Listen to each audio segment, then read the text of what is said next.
The crystal wine glass shattered against the Italian marble floor of the penthouse kitchen, sending thousands of glittering shards spinning across the polished surface like fallen stars catching the afternoon light.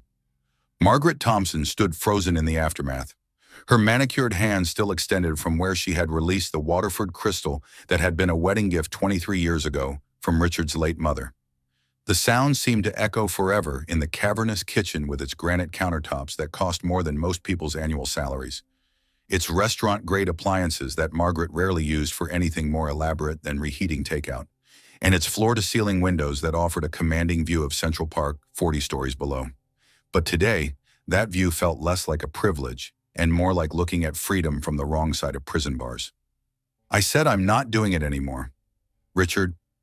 Her voice carried the soft, southern accent she had never quite managed to lose despite 2 decades of living in Manhattan. Each word measured and deliberate in the way that meant she was holding back a hurricane of emotions that threatened to destroy everything in their path.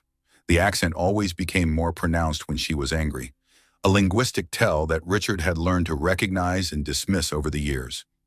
Richard Thompson didn't bother looking up from his Wall Street journal, his salt and pepper hair perfectly styled even at 3 in the afternoon. His Italian silk tie still knotted with mathematical precision, despite being home for over an hour. When he finally spoke, his voice cut through the air like a blade dipped in ice water, each word calculated for maximum impact with minimum effort. "You'll do exactly what I tell you to do, Margaret. That's what wives are for." The casual cruelty of the statement hung in the air between them, like smoke from a fire that had been burning for years. Margaret knelt carefully to pick up the larger pieces of crystal, her hands trembling slightly as she tried to gather the remnants of something that had once been whole and beautiful. The wedding gift had been precious to Richard's mother, a woman who had died 5 years earlier, still believing that her son was fundamentally a good man who loved his wife. Margaret often wondered what the elegant Mrs. Thompson would think if she could see them now. "Sophia is expecting you at 3:30, Richard continued, turning a page of his newspaper with the same deliberate precision he brought to every aspect of his carefully controlled life. "Her downtown apartment needs a thorough cleaning before tonight's business meeting. I've already confirmed your availability and sent her your phone number in case she needs to reach you directly." Margaret's fingers found a particularly sharp piece of crystal, and for just a moment, she imagined what it would feel like to press the jagged edge into her palm until it drew blood. Physical pain seemed somehow more honest than the emotional numbness that had characterized her existence for the past several months. Instead, she placed the shard carefully in her other hand with the rest of the broken pieces. "Your mistress," she said quietly, not looking up from the destruction at her feet. "Your mistress wants me to clean her apartment so she can entertain other men in a space that I've made spotless for her convenience. Do I have that exactly right, Richard?" The question was delivered in the same tone she might use to confirm dinner reservations or verify the time of a social engagement. But underneath the surface politeness was a current of something that Richard had learned to recognize as dangerous. "Sophia is a business associate," Richard replied, his tone suggesting that this was a conversation they had already settled months ago and that revisiting it was both tedious and unnecessary. "A very important business associate whose continued cooperation is essential to several major deals currently in development. And you are my wife, which means you understand that these arrangements work best when everyone involved understands their role and executes their responsibilities without unnecessary drama." Margaret stood slowly, the crystal pieces cupped in her palms like jagged tears from a life that had been breaking by degrees for years, without her fully recognizing the damage.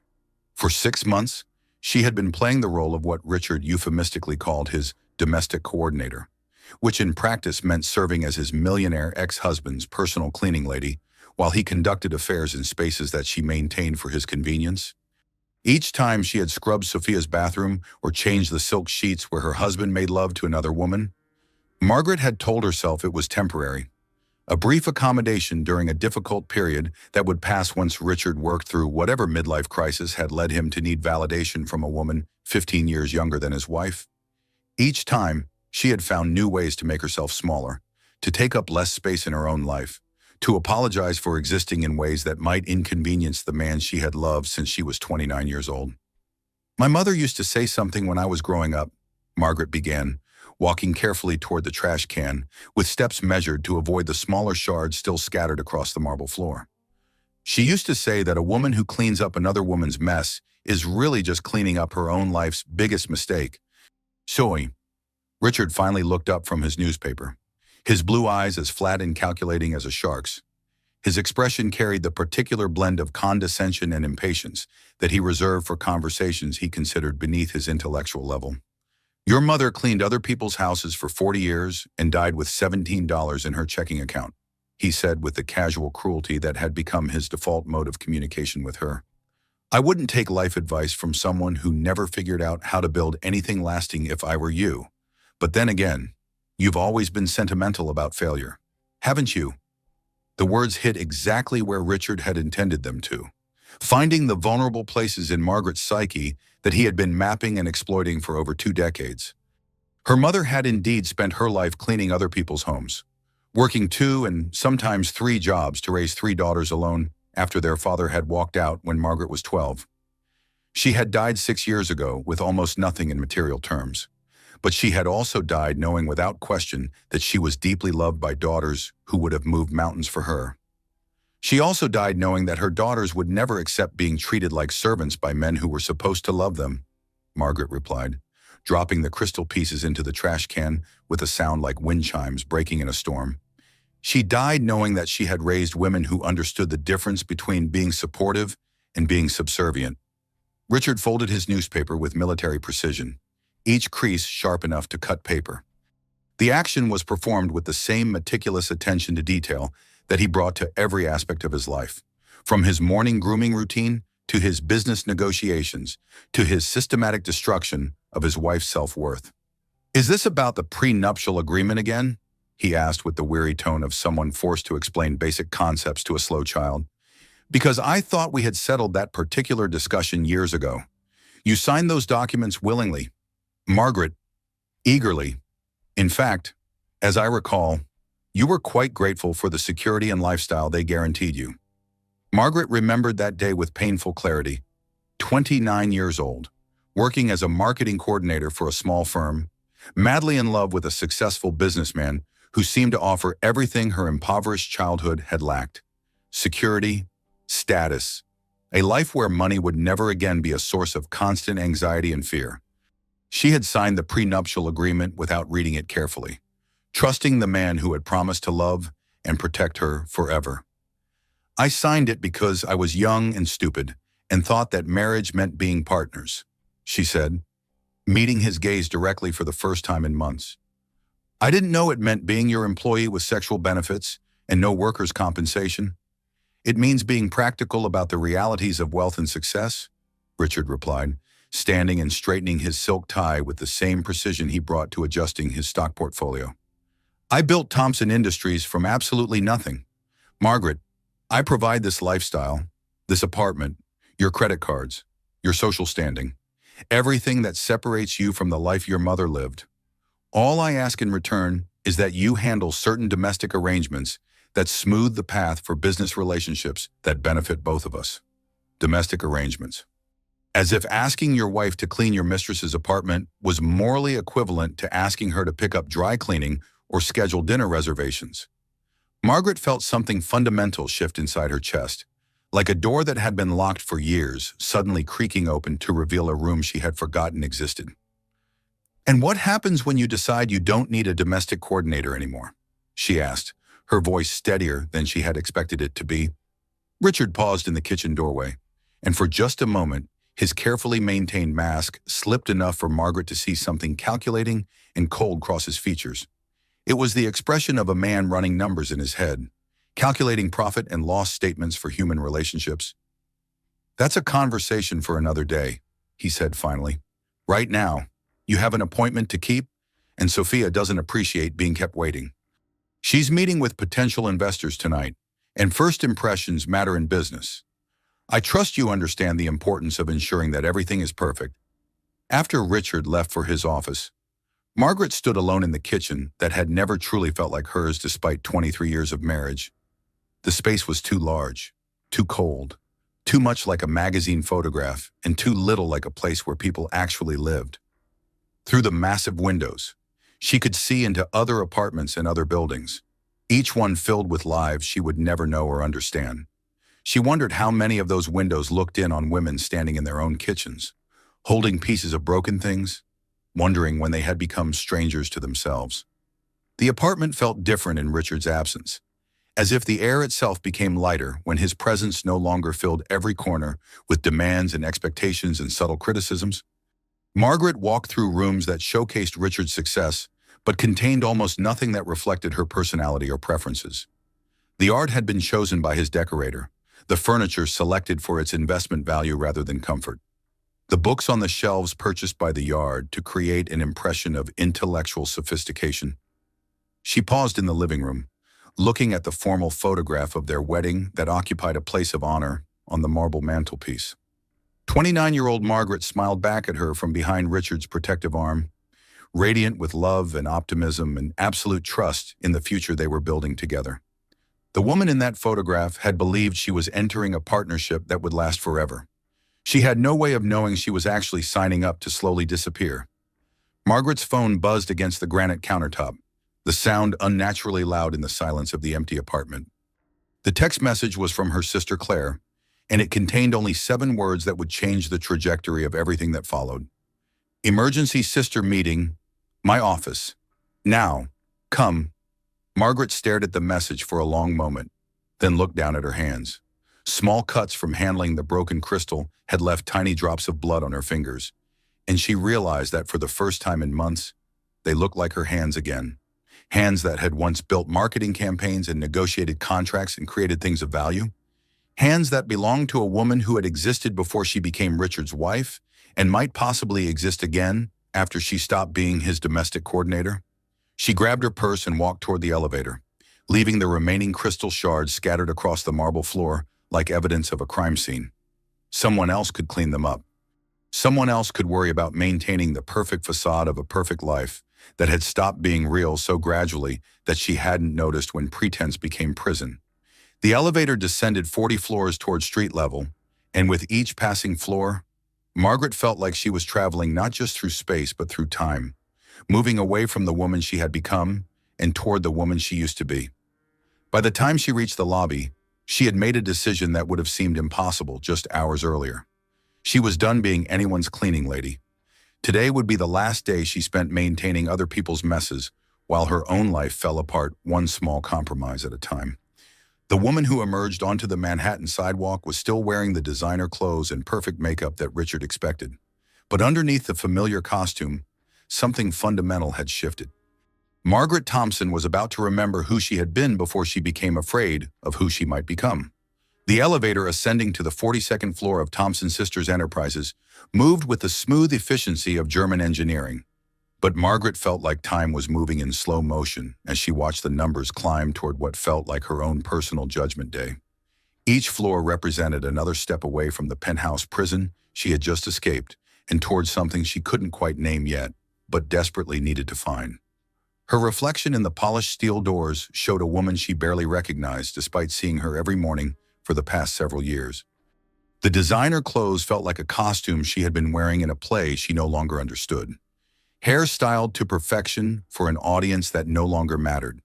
Eyes that looked like they had forgotten not just how to hope, but how to see possibilities beyond the narrow parameters of the life Richard had constructed for her.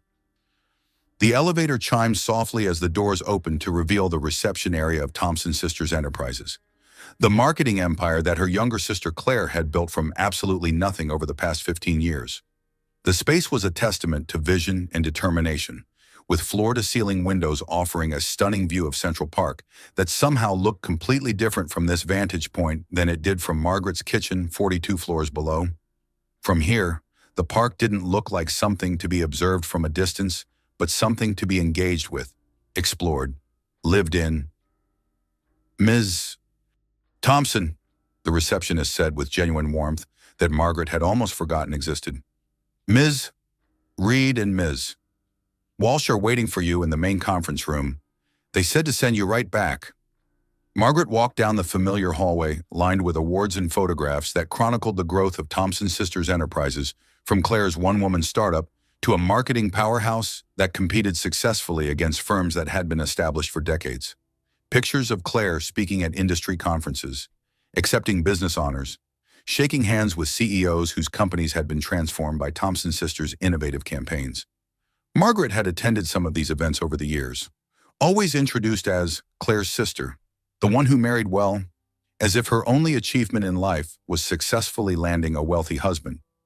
The conference room door was slightly ajar, and through the opening, Margaret could hear the rapid-fire conversation that meant both her sisters were in full crisis management mode. Their voices carried the kind of focused intensity that had built two separate business empires from nothing but intelligence, determination, and an absolute refusal to accept limitations imposed by other people's expectations. The psychological manipulation is textbook.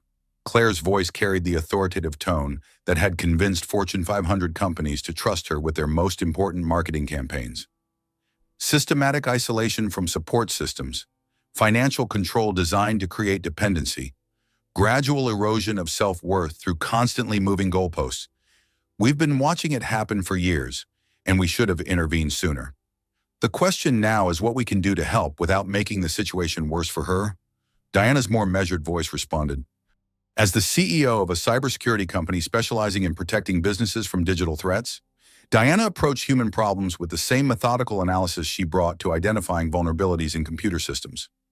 Any direct confrontation with Richard could trigger retaliation that leaves Margaret more isolated and vulnerable than she already is. Margaret pushed the door open and stepped into the conference room that had been the site of countless family celebrations over the years. Both sisters looked up immediately, their conversation stopping mid-sentence as they took in Margaret's appearance with the sharp attention of women who had been deeply worried about someone they loved. Claire, 45 years old and impeccably dressed in a Navy power suit that cost more than most people spent on their entire wardrobe, had the kind of commanding presence that filled rooms and convinced skeptical executives to trust her with campaigns worth millions of dollars. But when she looked at Margaret, her expression softened into something that combined love with barely controlled fury at the man who had systematically destroyed her sister's confidence. Diana, 48 and more quietly elegant in charcoal gray that complemented her silver hair, possessed the calm intensity of someone who spent her days solving complex technical problems that could bring down entire computer networks if handled incorrectly. She had built her company by being smarter and more thorough than everyone else in a male-dominated industry. But her greatest talent was seeing patterns that others missed. Margaret, Claire said softly, crossing the room in quick strides that demonstrated the energy that had built her business empire. Honey, you look like you've been through an actual war zone.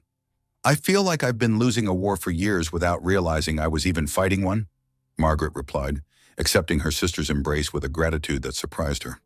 Physical affection had become so rare in her marriage that she had forgotten how much strength could be transferred through simple human contact. Diana joined them, creating a circle of three that had been Margaret's primary source of emotional support since childhood.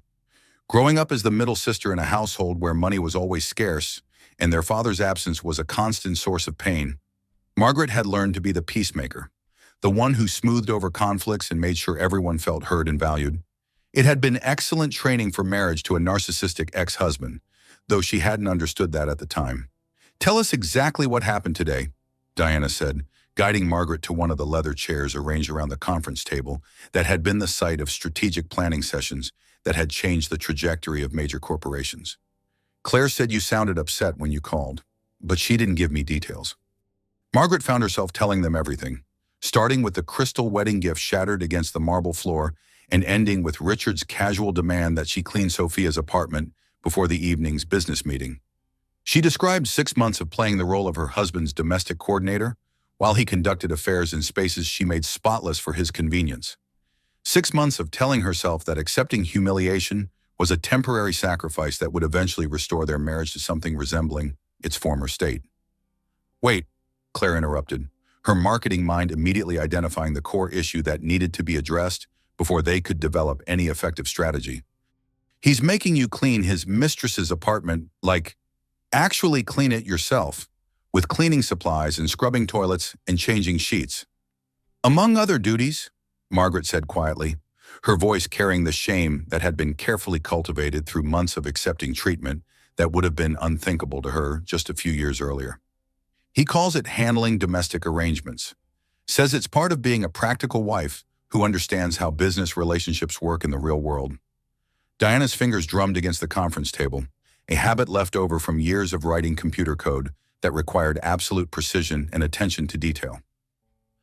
"And you've been accepting this treatment for 6 months? I kept thinking it was temporary," Margaret said, hearing how pathetic the words sounded when spoken aloud in a room where two women had built business empires by refusing to accept limitations. "I kept believing that if I just went along with his requests, if I proved that I could be supportive and understanding, things would eventually go back to the way they used to be, that he would remember why he married me and why we were happy together for so many years." Claire and Diana exchanged a look that spoke volumes about conversations they had clearly been having without Margaret's knowledge. Conversations that probably included detailed analysis of Richard's behavior and growing concern about their sister's psychological state. "Honey," Claire said with the gentle tone she reserved for delivering difficult truths to clients who needed to hear them, "you've been married to a narcissistic ex-husband who just hasn't bothered to finalize the paperwork yet. The marriage you're trying to save ended years ago. You just weren't informed that it was over." The words hit Margaret like ice water, forcing her to confront a reality she had been avoiding through increasingly elaborate forms of self-deception. She had spent so much mental and emotional energy trying to save a marriage that she hadn't stopped to consider whether it was actually worth saving or whether the man she was fighting for still existed. "The financial abuse is completely textbook," Diana added, pulling up information on her laptop with the efficiency of someone who had been researching the subject extensively. "He's using your fear of poverty and social displacement to control your behavior, making you financially dependent on his approval while systematically destroying your sense of worth and capability." Margaret thought about the prenuptial agreement she had signed at 29, trusting and deeply in love and completely naive about the legal implications of the documents she was putting her signature to. She had never asked for a copy of those papers, never reviewed the terms that would govern her life in the event of divorce, never considered what would happen if the marriage ended badly rather than lasting forever as they had both promised it would. Richard handled all their finances with the iron control of a CFO managing a hostile takeover. He paid all the bills, made all the investment decisions, controlled access to all the accounts that funded their lifestyle. Margaret had credit cards and access to household accounts, but no real understanding of their total worth, how assets were protected, or what her legal rights might be if their marriage ended. "We're going to give him a choice," Diana continued, her voice taking on the strategic tone that had built her cybersecurity company from a startup working out of her apartment to a major player in corporate digital security. "He can start treating our sister with the respect and fairness she deserves, or we can systematically destroy his business empire piece by piece until there's nothing left but a very expensive pile of rubble." "You can't do that," Margaret protested with the automatic response of someone who had been trained to prioritize other people's comfort over her own basic rights. "Richard has connections throughout the city, relationships with people who could hurt your businesses if they wanted to retaliate. He's not just wealthy, he's strategically wealthy. He knows where all the bodies are buried because he helped bury most of them." Claire laughed, but there was no humor in the sound. It was the laugh of someone who had spent 15 years competing successfully against men who assumed that being female meant being weak, naive, or easily intimidated. "Margaret, honey, we didn't build our companies by being afraid of bullies," she said with the confidence of someone who had faced down hostile takeover attempts and emerged stronger than before. "We built them by being smarter than bullies, more strategic than bullies, and more ruthless than bullies when the situation required it. Richard Thompson is about to learn that he picked the wrong family to mess with." For the first time in months, Margaret felt something unfamiliar stirring in her chest, something that took her several moments to identify as hope. Not the desperate hope of someone clinging to illusions, but the practical hope of someone who suddenly understood that she had been fighting her battles alone when she actually had access to experienced allies with resources and expertise that matched or exceeded anything Richard could bring to bear. "What exactly are you thinking?" she asked, feeling like she was waking up from a years-long sleep. "We're thinking it's time for a comprehensive intervention," Diana said, opening multiple windows on her laptop that displayed information Margaret couldn't begin to interpret, but that clearly represented extensive research and preparation. "But not the kind of intervention he's expecting. Not the kind where we beg him to treat you better or threaten him with family drama.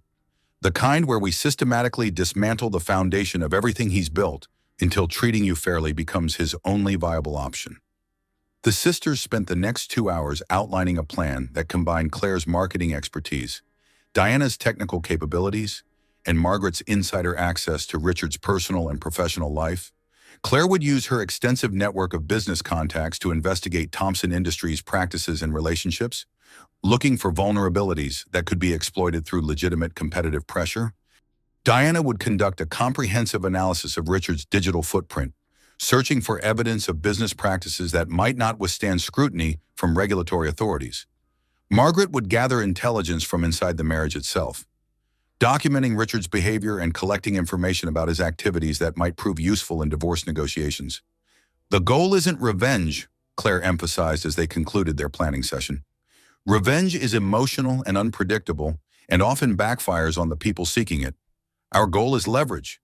We need enough information and strategic advantage to ensure that you get a fair divorce settlement and that Richard can't retaliate against any of us afterward.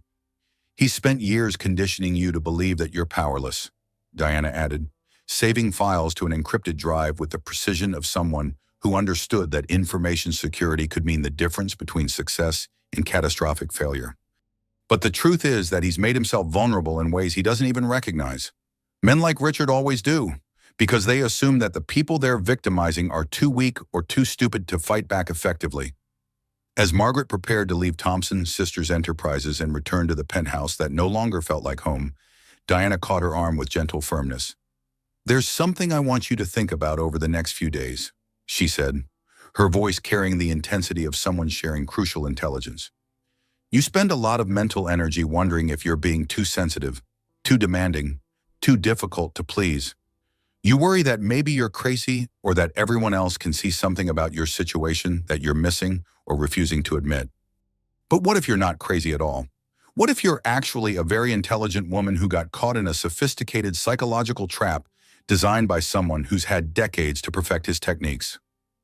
Walking toward the elevator, Margaret realized that for the first time in years, she wasn't walking alone.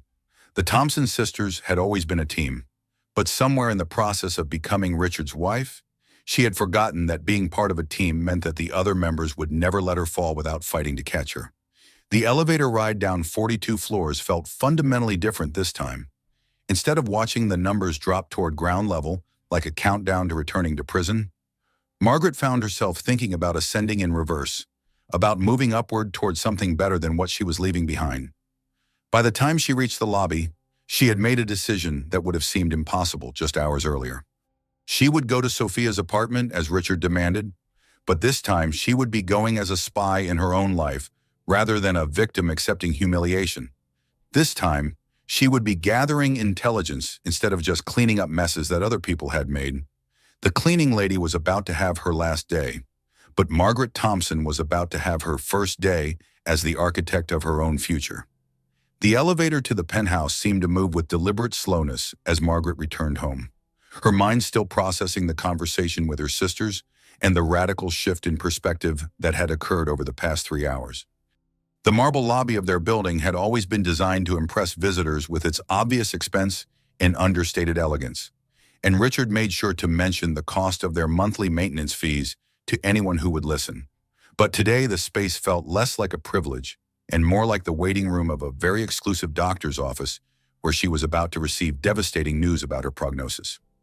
The elevator chimed softly as it reached the 40th floor, and Margaret checked her reflection in the polished steel doors one final time, making sure she looked like the compliant, predictable wife that Richard expected to encounter when he looked up from whatever business he was conducting. Over the years, she had become an expert at managing her facial expressions, smoothing away any trace of independent thought or emotional complexity before entering spaces where Richard might observe and evaluate her performance as his domestic partner. The penthouse was filled with the low murmur of masculine conversation and the distinctive clink of expensive crystal glasses containing beverages that cost more per ounce than most people spent on groceries in a week. Richard was entertaining clients in the formal living room, a ritual that occurred at least twice weekly and always followed the same carefully choreographed pattern. Margaret could see them through the open doorway connecting the foyer to the main entertaining space, Four men in expensive suits discussing business deals over aged bourbon, while seated on furniture that had been selected by Richard's interior decorator for its ability to project success rather than provide comfort. "Margaret," Richard's voice carried across the marble foyer the moment she stepped through the front door, demonstrating the hypervigilance that allowed him to monitor her movements even while conducting business with clients whose investments kept Thompson Industries profitable. "Perfect timing. We need bourbon service, the Macallan 25, and change into that blue dress before you join us." The blue dress. 23 years of wearing the blue dress whenever Richard needed her to perform the role of the elegant, accomplished wife whose presence added sophistication to his business dealings without introducing any unpredictable elements that might interfere with the carefully managed impression he worked to maintain. It was a simple cocktail dress in navy silk that flattered her figure without being too attention-seeking, expensive enough to demonstrate Richard's success without being flashy enough to distract from his presentations. Safe, appropriate, completely forgettable. Margaret moved through the familiar routine with the practiced efficiency of someone who had performed these same actions hundreds of times over the course of their marriage. Walk to the master bedroom. Change into the blue dress that hung in her closet like a uniform for a job she had never applied for. Touch up makeup that was already perfect. Check hair that was already styled exactly as Richard preferred. Arrange the bourbon service on the silver tray that had been a wedding gift from Richard's first business partner. Return to the living room with the appropriate smile. Serve drinks to men who would barely acknowledge her presence. Disappear back to the kitchen until summoned for the next performance. "Gentlemen," Richard said as she entered the living room, carrying the tray with the precision of someone who understood that any clumsiness or imperfection would be noted and criticized later. "You remember my wife, Margaret. She manages our domestic arrangements and keeps everything running smoothly behind the scenes." She manages our domestic arrangements. Not she's a former marketing executive with an MBA who gave up a promising career to support my professional ambitions. Not she's an intelligent woman whose insights and opinions have contributed to my success in ways that would be impossible to quantify. Not even she's my partner in building the life we share together. She manages domestic arrangements, like a very expensive piece of household equipment that required occasional acknowledgement, but no real consideration. "Mrs. Thompson." The clients nodded with the polite disinterest of men who had been trained to acknowledge wives as extensions of their husbands, rather than as independent human beings worthy of genuine attention. In their world, wives were pleasant background music, agreeable and decorative, but not requiring active listening or meaningful engagement. Margaret served the bourbon with the grace of someone who had been performing this role for decades, then began her retreat toward the kitchen as expected. But something made her pause in the doorway between the living room and the hallway, half hidden by shadows that allowed her to observe without being observed. Perhaps it was the conversation with her sister still echoing in her mind, or perhaps it was simply that she had reached some invisible psychological breaking point that made continued compliance impossible.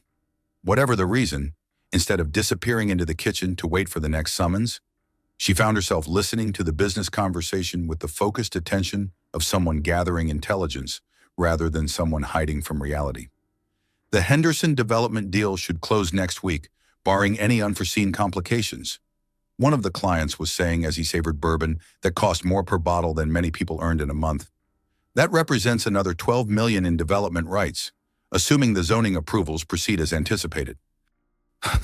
"The approvals are guaranteed," Richard replied with the smooth confidence of someone who had never doubted his ability to manipulate systems that other people considered fixed and immutable. "I have personal assurances from contacts in the city planning office. People who owe me significant favors and understand the mutual benefits of maintaining our professional relationship." Margaret felt something cold and heavy settle in her stomach as she processed what she was hearing. She knew enough about Richard's business operations to understand that advanced knowledge of zoning decisions represented incredibly valuable information, the kind of insider intelligence that could make or break real estate deals worth tens of millions of dollars. "Your inside track with municipal government has been absolutely invaluable to our success," another client said with obvious satisfaction. "Thompson Industries wouldn't be positioned where it is today without those strategic relationships. The competition simply can't match the level of market intelligence you provide." Success in real estate development is entirely about knowing the right people and understanding when to leverage that knowledge for maximum advantage, Richard said, and Margaret could hear the satisfied smile in his voice, even without being able to see his face. Information is the only currency that really matters in our business. Everything else is just paperwork and construction. Margaret pressed herself against the wall of the hallway, barely breathing as she processed what she was overhearing. In 23 years of marriage, she had listened to countless business conversations like this one, but she had always assumed they represented legitimate networking and strategic planning within legal boundaries. Now, listening with the ears of a woman who no longer trusted anything her husband said or did, she was hearing something completely different. She was hearing evidence of systematic corruption. Her phone buzzed softly in the pocket of the blue dress, and she pulled it out carefully to read a text message from Sophia that made her blood pressure spike with a combination of humiliation and rage. "Darling, don't forget about this afternoon's appointment. The apartment needs to be absolutely spotless by 6 o'clock because I'm entertaining someone very special tonight. Pay particular attention to the bedroom and bathroom. I want everything perfect for my guest." Margaret stared at the message, feeling the familiar mixture of disbelief and degradation that had characterized every interaction with her husband's mistress over the past 6 months. The woman Richard was having an affair with was texting her directly, issuing instructions like Margaret was hired help rather than the legal wife whose marriage was being systematically destroyed by this relationship.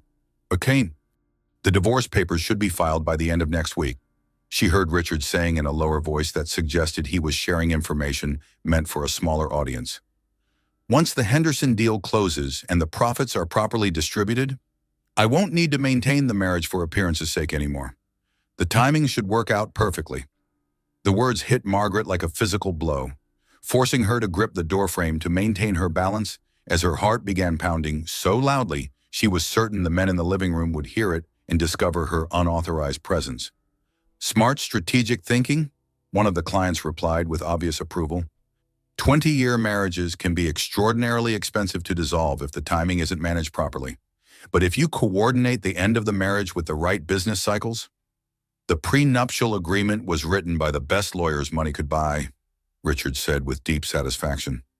"She'll receive the house in the Hamptons and enough monthly support to maintain a modest but comfortable lifestyle. Nothing that will impact the business operations or create complications for future growth." Margaret felt the world tilt around her as she understood that everything she had been experiencing over the past 6 months, the cleaning arrangements, the systematic humiliation, the gradual erosion of her role in Richard's life, had been carefully orchestrated preparation for a divorce that Richard had been planning for months, without bothering to inform her that their marriage was ending. All those nights of lying awake wondering if she was being too sensitive about Sophia's presence in their lives. All those sessions of scrubbing another woman's apartment while telling herself she was being mature and understanding about Richard's midlife crisis. All those careful efforts to be the perfect wife who could save a marriage that was worth saving all of it had been performance in a play where the ending had already been written, and she was the only actor who didn't know how the story concluded. The conversation in the living room shifted to other topics, but Margaret could no longer process individual words. She moved through the penthouse like someone in shock, her mind struggling to reconcile the Richard she had loved for 23 years with the stranger she had just overheard, planning her dismissal from his life like a business transaction that required careful timing to minimize financial impact. In the master bedroom, she sat on the edge of the bed they had shared for over 2 decades and tried to remember the last time Richard had looked at her with anything resembling genuine affection. The last time they had made love without it feeling like an obligation that both parties wanted to complete as efficiently as possible. The last time she had felt like a partner in their relationship instead of an employee whose performance was constantly being evaluated and found wanting. Her phone rang, startling her from thoughts that were becoming increasingly dark and self-destructive. Claire's name appeared on the screen like a lifeline thrown to someone drowning in water too deep to see the bottom. "How are you holding up after our conversation this afternoon?"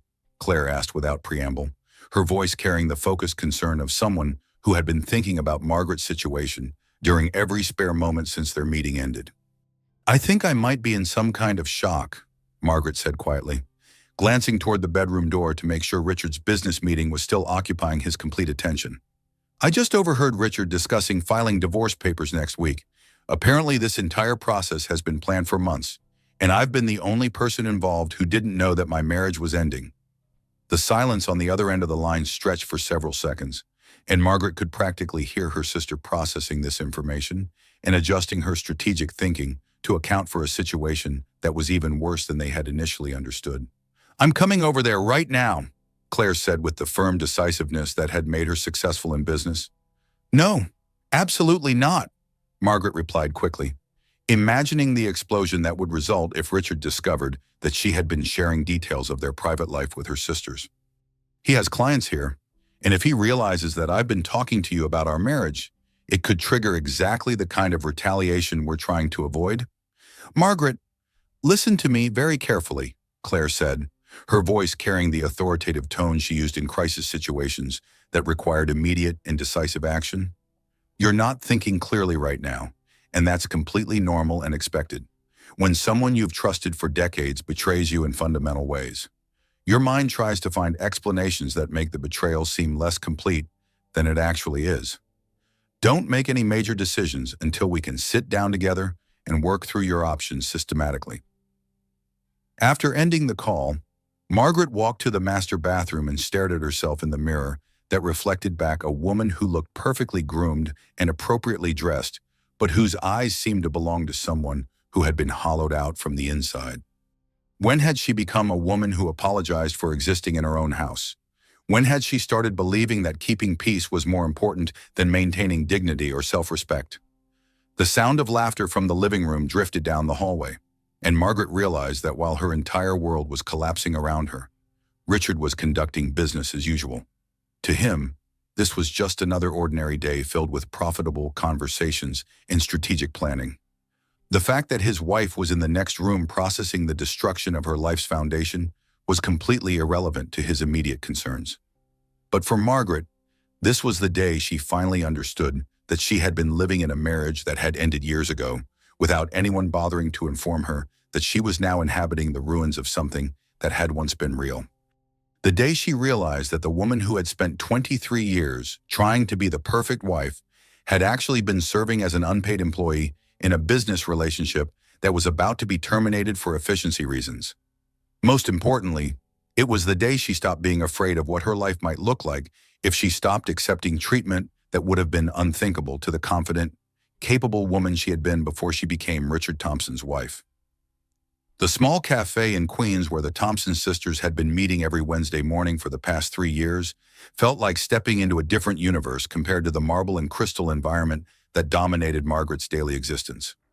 Tucked between a used bookstore that specialized in romance novels and a family-owned bakery that had been serving the neighborhood for 40 years, the cafe served coffee in mismatched ceramic mugs, offered free Wi-Fi to anyone who needed a quiet place to work, and maintained an atmosphere of casual warmth that felt revolutionary after months of living in spaces designed to impress rather than comfort. Margaret arrived 20 minutes early, claiming their usual table in the back corner where they could have private conversations without worrying about being overheard by other customers or photographed by the society reporters who occasionally tracked the movements of prominent Manhattan wives. The familiar sounds of coffee brewing, gentle conversation, and morning news playing softly on the television mounted above the counter provided a comforting backdrop as she tried to organize thoughts that seemed to scatter every time she attempted to focus on them. 2 days had passed since overhearing Richard's conversation about divorce papers and municipal corruption, and Margaret felt like she was living in a strange dream where everything looked normal on the surface, but nothing made sense when examined closely. Richard had continued his usual routines without any indication that he was aware of her growing understanding of their situation, though she caught him watching her sometimes with an expression she couldn't quite interpret. Claire arrived at exactly 9 o'clock, her marketing executive precision evident even in the casual clothes she wore for their family meetings. She carried a leather portfolio that Margaret recognized as the one Claire used for her most sensitive client work, the kind of projects that required absolute confidentiality and strategic thinking that could determine the success or failure of entire companies. "I've been conducting research since our conversation yesterday," Claire said without preamble as she settled into the chair across from Margaret, her voice carrying the focused intensity that meant she had been working on this problem during every available moment. Thompson Industries is significantly more vulnerable than Richard realizes, and his business practices are far more questionable than any of us understood. Diana joined them 15 minutes later, carrying a laptop bag and looking like someone who had been awake most of the night analyzing data patterns and digital security protocols. As the owner of a cybersecurity company that specialized in protecting businesses from sophisticated digital threats, Diana understood better than most how modern corporations left electronic footprints that revealed far more information than their owners intended to make public. "Before we start sharing what we've discovered," Diana said as she opened her laptop and began connecting to secure networks that would protect their communications from potential surveillance, "I need to understand exactly how far you're willing to go with this investigation. Some of what we found could have serious legal implications for Richard, and once we cross certain lines, there's no going back to pretending we don't know what we know." Margaret looked at both her sisters, women who had built successful companies through intelligence, ethical business practices, and strategic thinking that consistently outmaneuvered competitors who underestimated their capabilities.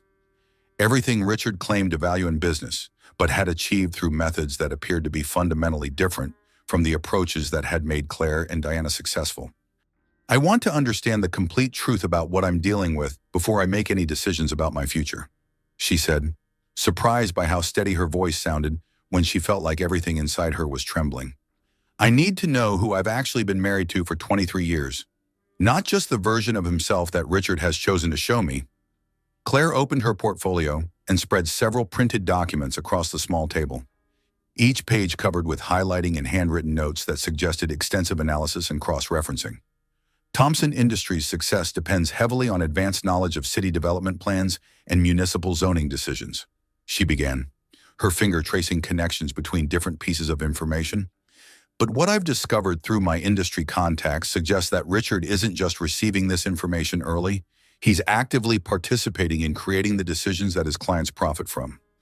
Diana pulled up multiple windows on her laptop screen, each displaying different types of data that painted a comprehensive picture of digital communications and financial transactions spanning several years. "The electronic evidence is even more damaging," she said, turning her laptop so Margaret could see spreadsheets and email threads that looked like evidence in a criminal investigation. "Your home network automatically backs up to cloud servers that Thompson Industries pays for, which means I've been able to analyze years of Richard's business communications without technically accessing anything that doesn't belong to you as his legal spouse." Margaret stared at the screen, seeing her husband's business empire through completely new eyes. The data showed patterns of communication between Richard and city officials that suggested relationships far more intimate and financially motivated than anything that could be considered legitimate business networking. "How long have you been able to access this information?" she asked, feeling like Alice falling down a rabbit hole into a world where nothing was what it had appeared to be. "Since you first told us about the cleaning arrangement 6 months ago," Diana replied quietly. "I installed monitoring software on your home network to make sure Richard wasn't planning any financial maneuvers that could leave you completely vulnerable. I thought I was protecting you from ordinary divorce tactics. I had no idea I was documenting evidence of systematic criminal activity." Claire leaned forward, her expression serious. "Show her the municipal corruption timeline." Diana pulled up a new screen that displayed a chronological map of Richard's business activities correlated with city planning decisions over the past 5 years. The pattern was unmistakable strategic donations to city council members' campaigns, followed by favorable zoning decisions, expensive consulting contracts with planning department officials, followed by development approvals that benefited Richard's clients, luxury trips and entertainment expenses that corresponded exactly with municipal votes that made Thompson Industries investors millions of dollars. "He's not just predicting which neighborhoods will be developed," Claire explained, pointing to specific examples on the timeline. "He's actively influencing which areas receive development approval, then positioning his clients to profit from decisions that he helped orchestrate. It's a sophisticated corruption network disguised as legitimate business relationships." Margaret felt overwhelmed by the scope of what her sisters had uncovered. She had known that Richard was ambitious and sometimes ruthless in his business dealings, but she had assumed his success came from being more intelligent and strategically thinking than his competitors. Learning that his achievements were actually built on systematic bribery and corruption felt like discovering that the foundation of her entire adult life had been constructed on quicksand. "There's more," Diana said, switching to another screen that showed what appeared to be stolen documents from various competing companies. Thompson Industries' marketing campaigns consistently use proprietary research that appears to have been illegally obtained from smaller competitors. They're hacking into rival companies' computer systems, stealing their market analysis and strategic planning documents, then using that information to undercut their bids and steal their clients. Casimardo. "We've identified 27 companies that have been victimized over the past 5 years, Claire added, pulling out a separate folder containing contact information and correspondence. "I've been reaching out to some of them through my professional network. They're very interested in what we've discovered, and several are considering legal action if they can obtain sufficient evidence to support their cases." Margaret stared at the evidence spread across the table, trying to process the reality that her husband wasn't just emotionally unavailable and systematically cruel in their personal relationship. He was also a criminal who had built his professional reputation through theft, bribery, and fraud on a scale that could potentially destroy dozens of other businesses and hundreds of individual careers. "How is this possible?" she asked. "How did he hide all of this for so long?" "He didn't hide it," Diana replied. "He compartmentalized it. Richard's been very careful to spread his illegal activities across multiple different types of violations so that no single crime would be obvious enough to bring down his entire operation. Tax evasion through offshore accounts, municipal corruption through strategic bribery, industrial espionage through corporate hacking, market manipulation through insider trading. Any one of these activities alone might have gone undetected for years. But when you map all the activities together and analyze the patterns across his entire operation," Claire continued, "the evidence becomes overwhelming. Richard Thompson isn't just a successful businessman who occasionally cuts ethical corners. He's a systematic criminal who has built his entire empire through illegal means." Diana pulled up financial records that showed a complex network of offshore accounts, shell companies, and international banking arrangements that clearly violated multiple federal laws governing tax reporting and financial disclosure. "The money laundering operation alone could result in decades of federal prison time," she said quietly. "Richard has been systematically hiding income from tax authorities through arrangements that are explicitly prohibited under international banking regulations." Margaret felt like she was drowning in information that redefined everything she thought she knew about the man she had been married to for over 2 decades. The millionaire ex-husband she had been afraid to leave because of his wealth and connections was actually a house of cards that could collapse with a single phone call to the appropriate federal authorities. "What do we do with all of this?" she asked, gesturing toward the evidence that covered their small table like pieces of a puzzle that revealed a picture too disturbing to contemplate. "That depends entirely on what kind of outcome you want," Claire replied, beginning to organize the documents back into her portfolio. "We can use this information as leverage to ensure that you receive a fair divorce settlement that recognizes your equal contribution to the marriage. Or we can turn everything over to federal investigators and let Richard face the full legal consequences of his choices. Or we can do both," Diana said with a slight smile that suggested she had been hoping Margaret would want to pursue the most comprehensive form of justice available. "There's no legal or ethical requirement that we choose between protecting your financial interests and ensuring that Richard's victims receive justice for the crimes he's committed against them."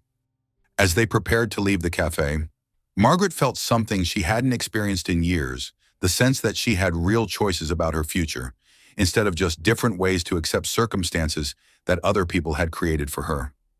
For so long, her life had felt like something that happened to her, rather than something she actively shaped through her own decisions and actions. "There's one more thing," Diana said as they gathered their materials. "Richard has been planning to blame some of his cyber crimes on our companies if he gets caught. He's been creating false digital evidence that would make it appear that Thompson Sisters Enterprises has been hacking Thompson Industries systems. But what he doesn't realize is that we've been recording his creation of that false evidence for months." Margaret stared at her sister, understanding that Richard's attempts to destroy Claire and Diana's businesses would actually provide additional evidence of his criminal intent and systematic dishonesty. "He's not just stealing from other companies and bribing city officials," she said slowly. "He's also trying to frame you for crimes he committed, which means that everything he's done to victimize other people, he was also planning to do to us," Claire said grimly. The man who convinced you that leaving him would be financial suicide was actually planning to destroy your entire family if we interfered with his criminal activities. That evening, as Margaret prepared for another dinner performance as the elegant wife, while Richard conducted business with people who appeared to be co-conspirators in various forms of fraud, she realized that her role in these social events had been more significant than she had understood. Every dinner party, every social function, every appearance as the devoted wife had provided cover and legitimacy for criminal activities that had victimized dozens of other people. She was no longer just gathering intelligence about her own situation. She was documenting evidence that could provide justice for every person and business that Richard had systematically robbed over the years. The cleaning lady was becoming a detective.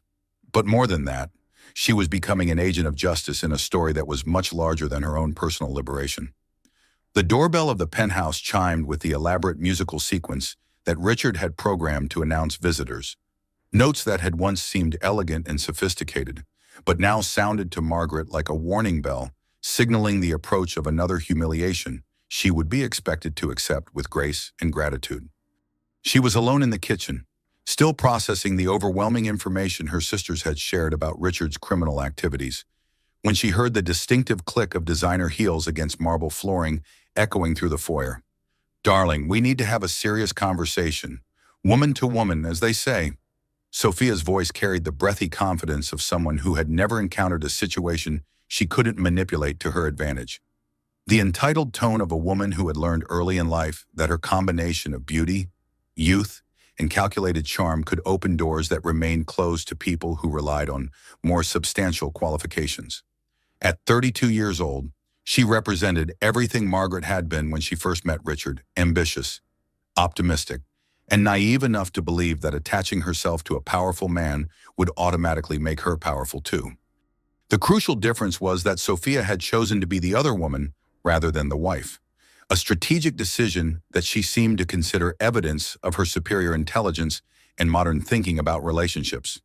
She had positioned herself as Richard's business partner and sexual companion without the legal complications and emotional demands that came with marriage, which allowed her to enjoy the benefits of his wealth and status without accepting responsibility for the emotional labor that traditional wives were expected to provide.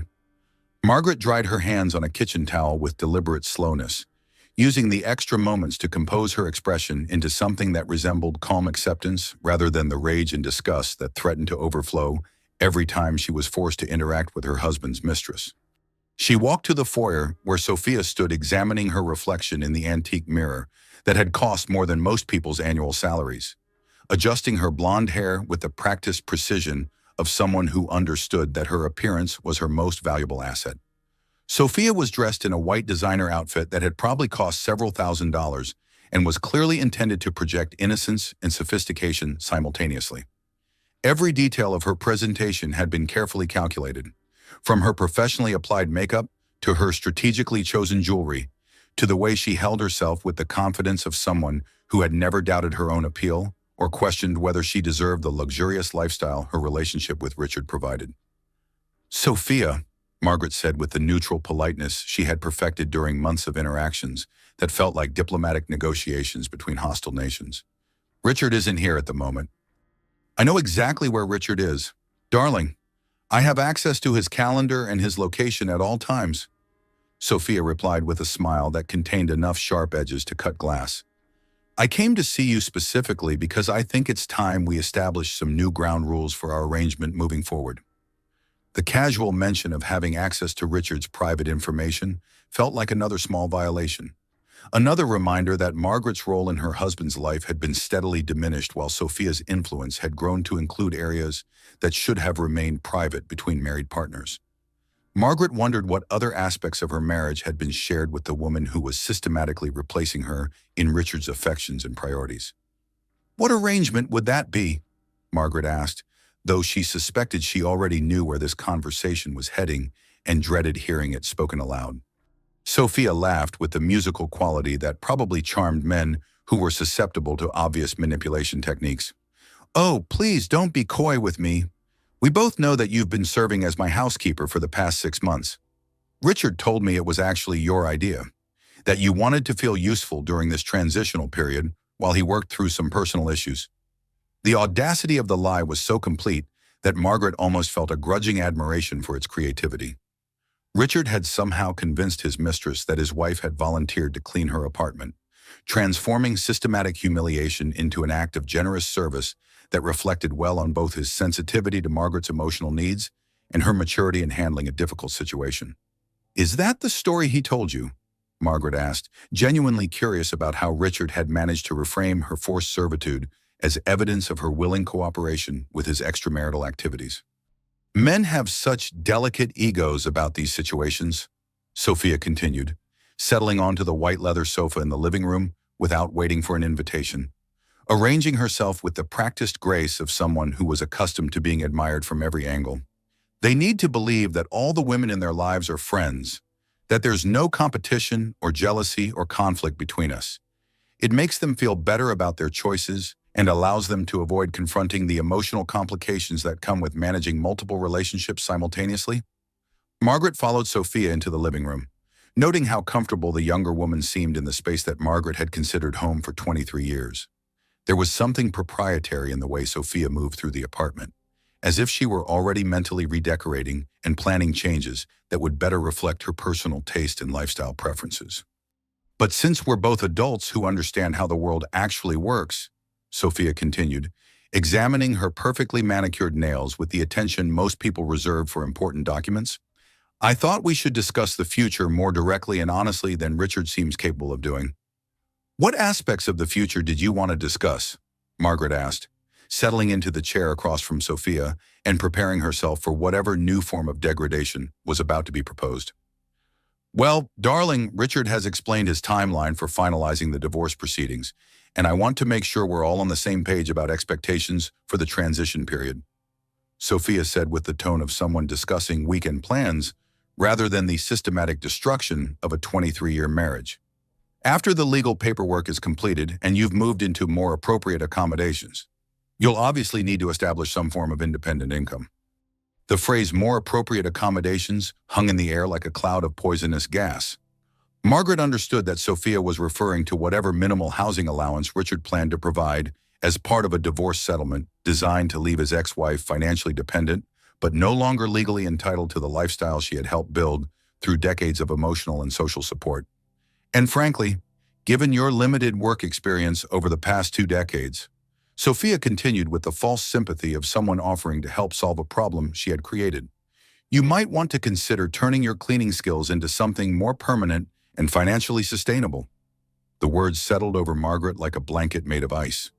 Sophia was casually suggesting that she should become a professional cleaning lady after her divorce from a millionaire ex-husband, as if this represented a reasonable career transition rather than a deliberate attempt to ensure her continued humiliation in social isolation. "Think of it as job training," Sophia said, her voice taking on the tone of someone offering an extraordinarily generous favor. "You're already familiar with my standards and expectations, and I'm willing to provide references to help you build a client base. Several of Richard's business associates have lovely homes that could benefit from regular professional attention." Margaret stared at the woman who was outlining a future in which she would serve as domestic help for the social circle that had once considered her a peer. The casual cruelty of the proposal was breathtaking, but what made it truly devastating was the confidence with which Sophia delivered it, as if she genuinely believed that Margaret should be grateful for the opportunity to become a servant in the homes of people who had once invited her to dinner parties as an equal. "You'll need work experience and references if you want to find employment after the divorce," Sophia continued, apparently oblivious to the impact her words were having. "And let's be completely honest. Darling, what else are you qualified to do at this stage of your life? You've been out of the workforce for decades, and the business world has changed dramatically since you were last professionally active." Ibram. The systematic destruction of Margaret's confidence and prospects was being presented as practical career counseling, as if Sophia were a guidance counselor helping a struggling student identify realistic options rather than a predator planning the complete degradation of her rival. "Richard thinks you'd be perfect for domestic work," Sophia said, delivering the final insult with a smile that suggested she believed she was sharing good news. "You're thorough, discreet, and you already understand the importance of not gossiping about what you observe in people's homes. Plus, You're familiar with the lifestyle expectations of successful people, which would be valuable when working for Richard's social and business circle. Margaret found her voice, though it sounded strange and distant to her own ears. And you discussed this career plan with Richard. Of course, darling. We discuss everything together, Sophia replied. And the casual inclusion of herself in Richard's decision-making process was more damaging than any direct insult could have been. He's very concerned about your successful transition to independence, and we both want to make sure you land on your feet financially. Richard has always spoken so highly of your practical nature and your ability to adapt to changing circumstances. The "we" in that sentence represented the complete erasure of Margaret's role as Richard's primary partner and closest confidant. Sophia and Richard had been planning Margaret's post-divorce future together, mapping out a life that would keep her financially dependent while ensuring that she remained socially isolated and professionally marginalized. How thoughtful of both of you to be so concerned about my welfare, Margaret said, her voice carrying an edge that Sophia was apparently too self-absorbed to detect. I knew you'd understand, Sophia said with obvious satisfaction. You've always been so reasonable about accepting reality, which is what Richard has always admired most about you. You're not one of those wives who creates unnecessary drama when circumstances change. After Sophia left, Margaret stood alone in the living room that no longer felt like her home, surrounded by furniture and art and decorative objects that represented a life she had never really owned. Everything beautiful and valuable in the apartment belonged to Richard, or had been chosen by Richard, or existed because Richard had deemed it appropriate for the image he wanted to project to the world.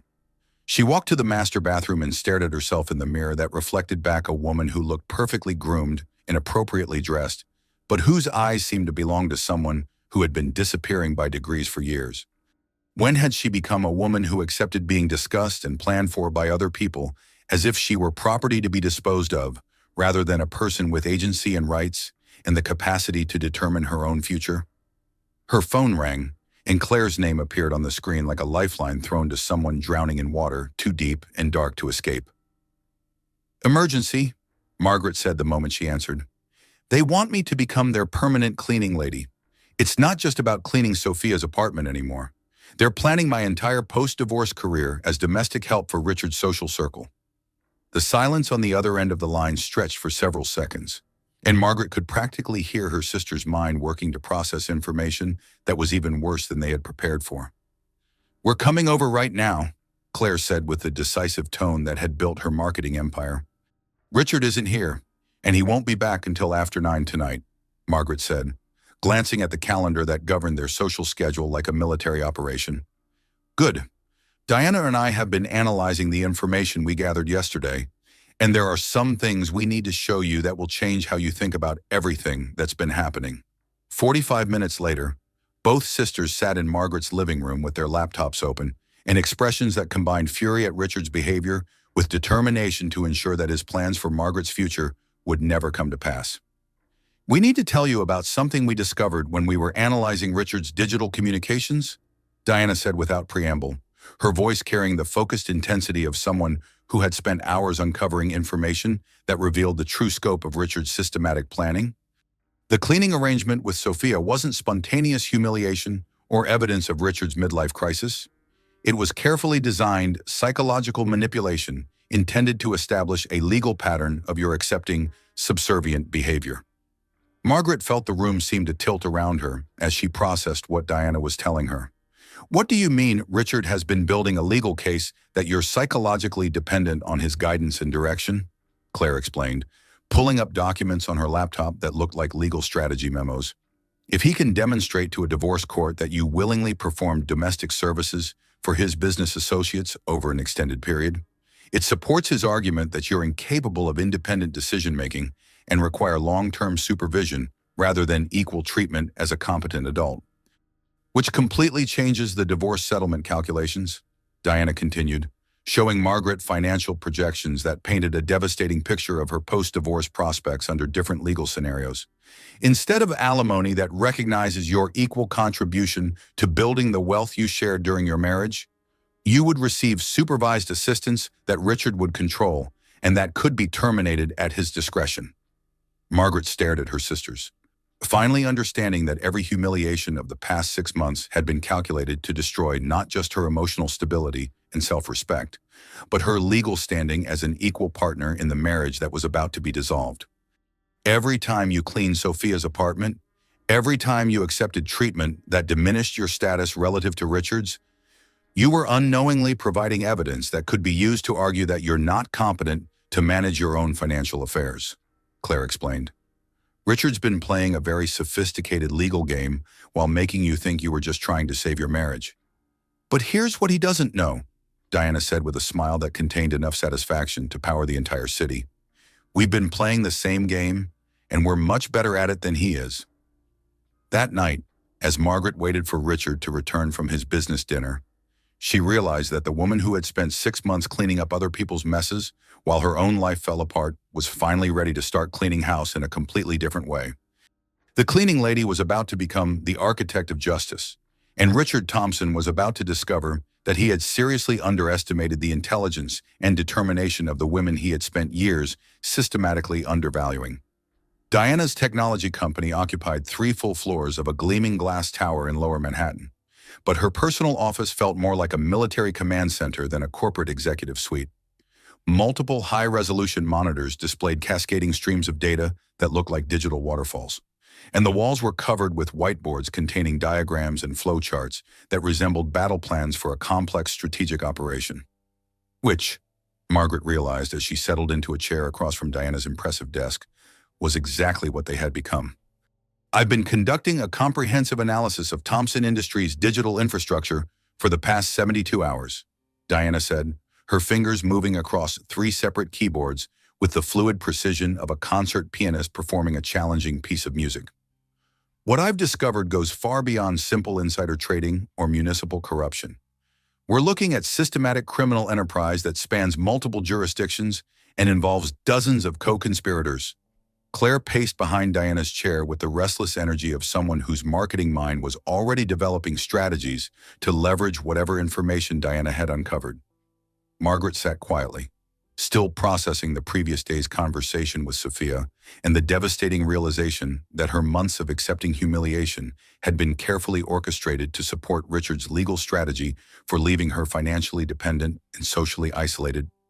Richard had returned home the previous evening in an unusually expansive mood that suggested his business dinner had produced profitable results.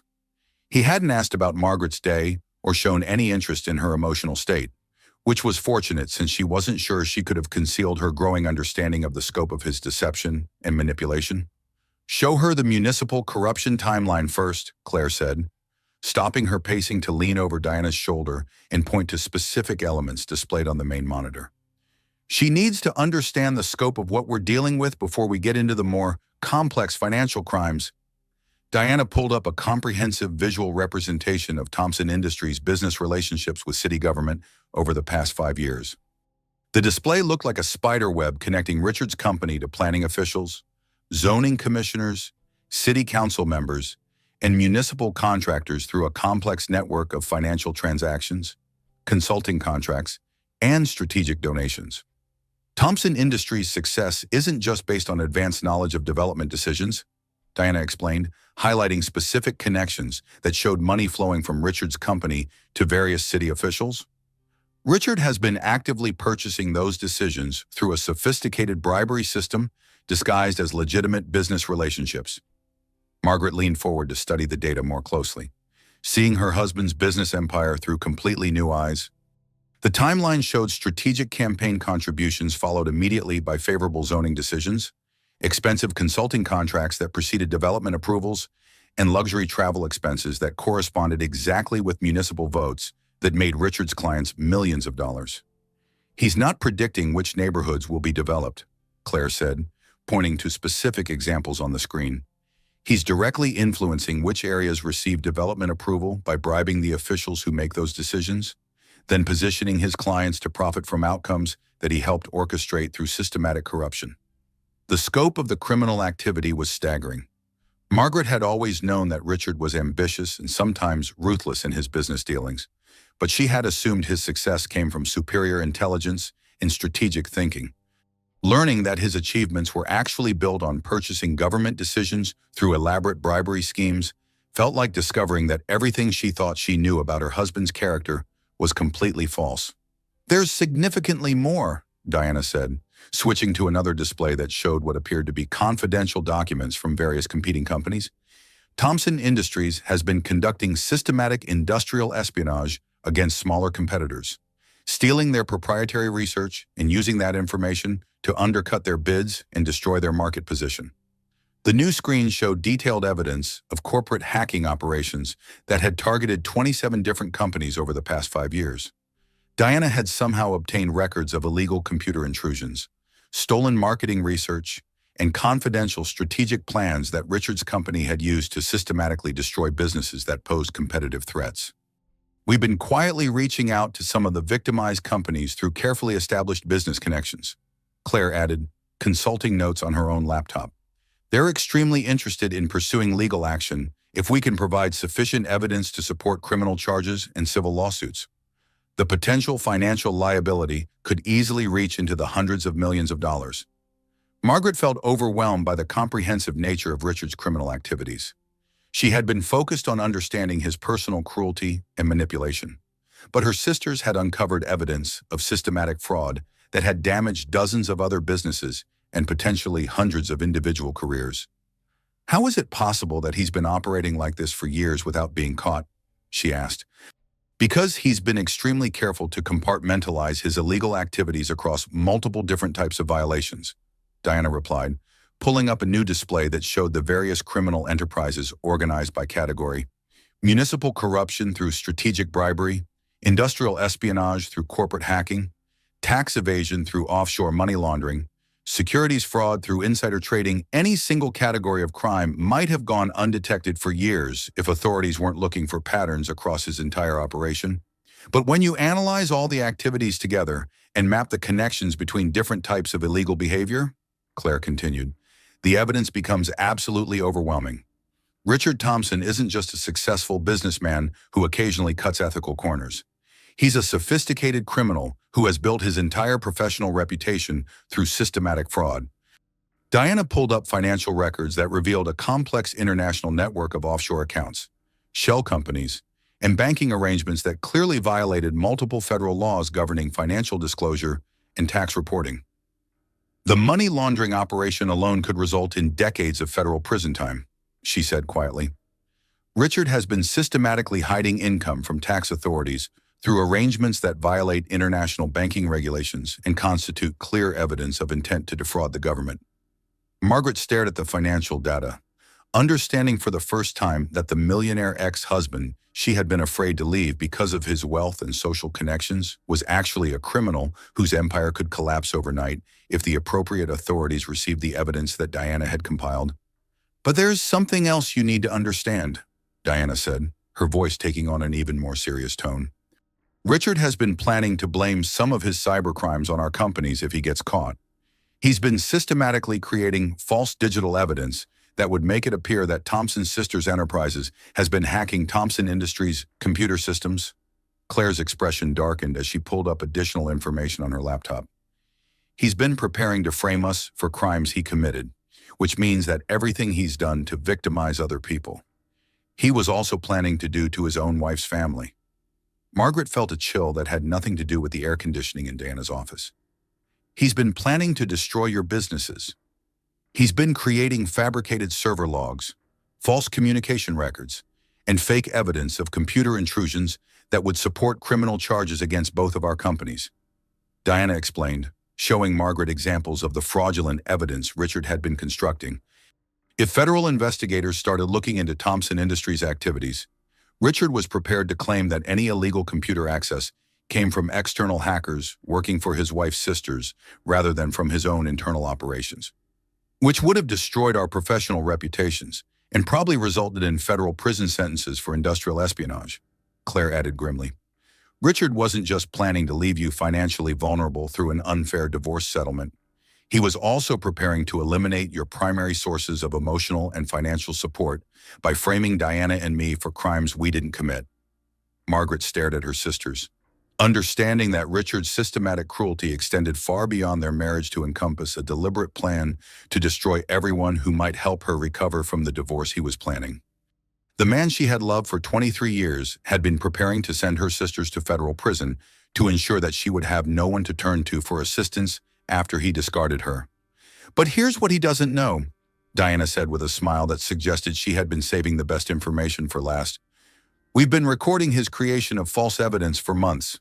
Every fabricated document, every manipulated server log, every piece of fraudulent evidence he's been preparing to use against us has been automatically copied to our secure servers, which means we have comprehensive proof of his intent to frame us for crimes he committed, Claire added with deep satisfaction. Richard Thompson is about to learn that you don't survive in business by underestimating your opponents, and he has systematically underestimated every woman in his life. Diana pulled up a new screen that showed real-time monitoring of Thompson Industries' computer networks. We've also been tracking his current business activities through the same home network access that he doesn't know we have. Want to see what he's planning for this week? The screen displayed Richard's calendar, email communications, and business documents, painting a picture of ongoing criminal activity that included another major bribery scheme scheduled to close within days. The Henderson development deal that he mentioned to his clients last week involves $17 million in illegal payments to city officials, Diana explained, highlighting specific transactions and communications. If that deal closes as scheduled, it will constitute the largest single act of municipal corruption in New York City history. Margaret felt like she was watching her husband's entire life being dissected by experts who understood his methods better than he understood them himself. The Richard who had seemed so powerful and intimidating just days earlier now looked like a criminal who had been operating successfully only because no one with the right skills had bothered to investigate his activities thoroughly. "What do we do with all of this information?" she asked, gesturing toward the comprehensive evidence that covered Diana's multiple monitors like a digital indictment. "That depends entirely on what kind of outcome you want to achieve," Claire replied, beginning to organize printed copies of the most damaging evidence into files that looked like legal documents.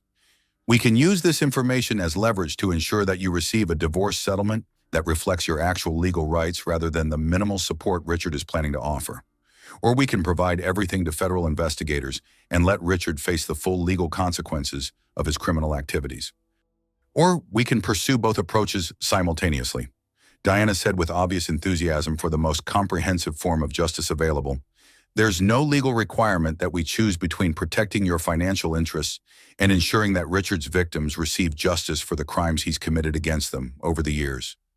Margaret looked at the evidence that could potentially send her husband to federal prison for decades, thinking about all the businesses he had destroyed, all the people whose careers had been damaged by his systematic theft and fraud, all the taxpayers who had been cheated by his corruption of municipal government. How quickly could federal investigators act if they received this information? She asked. With evidence this comprehensive and well-documented, they could probably obtain search warrants and make arrests within days, Diana replied. White-collar crime prosecutions usually take months or years to develop because gathering evidence is so difficult, but we've essentially done all their investigative work for them. The challenge will be timing the release of information to maximize the impact while ensuring your safety, Claire added. Richard is going to be extremely dangerous when he realizes that his criminal empire is collapsing. We need to make sure you're protected before he discovers what we've been doing. As they prepared to leave Diana's office, Margaret felt the same sense of power and possibility that had characterized her conversation with her sisters earlier in the week, but magnified by the comprehensive nature of the evidence they had gathered. She was no longer just a woman trying to escape a bad marriage.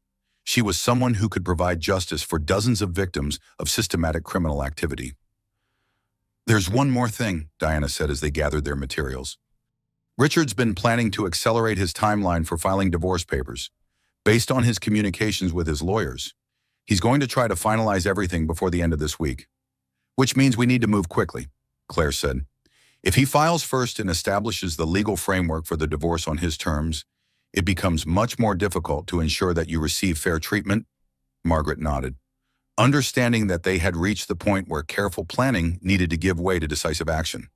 The woman who had spent months accepting humiliation while trying to save a marriage that had ended years earlier was about to become the catalyst for bringing down a criminal empire that had victimized dozens of innocent people. "I want to do everything," she said quietly. "I want a fair divorce settlement that recognizes my contribution to our marriage. And I want Richard to face justice for all the people he's hurt over the years. But most importantly, I want to make sure he can never do this to anyone else." Diana and Claire exchanged a look that suggested they had been hoping Margaret would choose the most comprehensive approach to dealing with Richard's crimes. "Then we need to start making phone calls," Claire said with the satisfied expression of someone who had been waiting years for the opportunity to destroy a man who had systematically undervalued and abused her sister. The cleaning lady was about to become the key witness in the largest white-collar crime prosecution in New York City history. But more importantly, Margaret Thompson was finally ready to stop accepting the limited life that other people had planned for her and start building the future she actually deserved. The phone in Margaret's penthouse kitchen began ringing at 6:37 in the morning, the sharp electronic sound cutting through the pre-dawn silence, like an alarm announcing the beginning of a war that had been planned for months but was only now moving into its active phase. Margaret was already awake, sitting at the breakfast table with coffee that had grown cold while she rehearsed conversations she would need to have over the next several hours. Conversations that would determine whether Richard's criminal empire would continue victimizing innocent people or would finally face the justice it had avoided for years. The caller ID showed Claire's number, though Margaret had been expecting the call since before sunrise. Her sisters had spent most of the previous evening coordinating with federal investigators, business journalists, and legal experts to ensure that their counterattack against Richard's operations would be comprehensive enough to prevent him from escaping consequences through legal technicalities or political connections. "The FBI wants to move today," Claire said without preamble, her voice carrying the focused intensity of someone who had been awake most of the night, managing details that could determine the success or failure of their entire operation. "They've reviewed all the evidence Diana compiled, and they're convinced that waiting any longer could result in Richard destroying documentation or transferring assets to offshore accounts that would be impossible to recover." Margaret felt her stomach clench with a mixture of anticipation and terror. For months, she had been living in a state of suspended animation, accepting degradation while secretly hoping that something would change to restore her marriage to its former state. Now she was about to become the primary catalyst for changing everything, but in ways that would make returning to her previous life completely impossible. "What exactly happens today?" she asked, surprised by how steady her voice sounded when everything inside her felt like it was vibrating with nervous energy. "Multiple coordinated actions across several different fronts," Claire replied, and Margaret could hear papers shuffling as her sister consulted notes that probably contained enough information to fill a legal brief. FBI raids on Thompson Industries offices and several city government buildings, arrests of Richard and his primary co-conspirators, emergency freezing of all business and personal accounts pending investigation, and seizure of electronic records that will provide evidence for prosecutions that could continue for years. Margaret walked to the window that overlooked Central Park, watching early morning joggers and dog walkers beginning their daily routines in a world that seemed completely normal, despite being about to change in ways that would affect dozens of families and businesses throughout the city. "Where is Richard right now?" she asked, realizing that she had no idea whether her husband was still asleep in their bedroom or had already left for the office where federal agents would soon be executing search warrants. According to the electronic surveillance Diana has been maintaining, he left for his office 45 minutes ago for what he thinks is a routine breakfast meeting with potential investors. Claire replied, "He has no idea that the people he's meeting with are actually undercover federal agents who have been building this case for the past week." Margaret felt a strange mixture of relief and sadness. Relief that Richard would be arrested away from their home, sparing her the trauma of watching federal agents handcuff her husband in their bedroom. Sadness that 23 years of marriage was ending with her husband being led away in handcuffs by law enforcement officers, rather than with the kind of mutual respect and shared memories that should characterize the conclusion of a long relationship. "What do I need to do?" she asked. "For the next several hours, absolutely nothing except stay safe and let federal agents secure all the evidence," Claire replied. "Diana will be coordinating with the FBI's Computer Crimes Unit to ensure that all digital evidence is properly preserved and authenticated. I'll be managing communications with the business journalists who will be reporting on the story to ensure that the coverage focuses on Richard's crimes rather than on personal details about your marriage. And after that, you start building the life you actually want instead of the life that other people have been planning for you. 2 hours later, Margaret sat in her living room watching cable news reports that made her feel like she was observing events happening to someone else, rather than experiencing the collapse of her own life's foundation. The television screen showed federal agents carrying boxes of evidence from Thompson Industries offices, while reporters described allegations of municipal corruption and corporate fraud that could result in prison sentences measured in decades rather than years. This is a developing story about what federal prosecutors are calling one of the largest white-collar crime investigations in New York City history. The news anchor announced as footage of Richard being led away in handcuffs played on screen. Richard Thompson, CEO of Thompson Industries, has been arrested on charges including bribery, money laundering, securities fraud, and conspiracy to defraud municipal government. Margaret stared at the image of her husband in handcuffs, trying to reconcile the confident businessman she had been married to for 23 years with the criminal who was now facing federal charges that could keep him in prison for the rest of his life. The Richard on the television screen looked smaller and more vulnerable than the man who had systematically controlled every aspect of her existence for decades. Her phone rang continuously as friends, acquaintances, and reporters attempted to reach her for comments about the arrest. But Margaret had been advised by the federal prosecutors to avoid speaking with anyone except her legal representatives until the investigation was complete. The isolation felt strange after years of being constantly available to manage Richard's social and business relationships, but it also felt like freedom from obligations that had never truly been hers to begin with. Diana arrived at the penthouse in the early afternoon, carrying laptop computers and looking like someone who had been coordinating complex technical operations for hours without rest. "The digital evidence seizure is proceeding better than we hoped," she said, settling into Margaret's living room with the efficient movements of someone managing multiple urgent priorities simultaneously. Richard's attempts to delete files and destroy records have actually provided additional evidence of obstruction of justice and consciousness of guilt.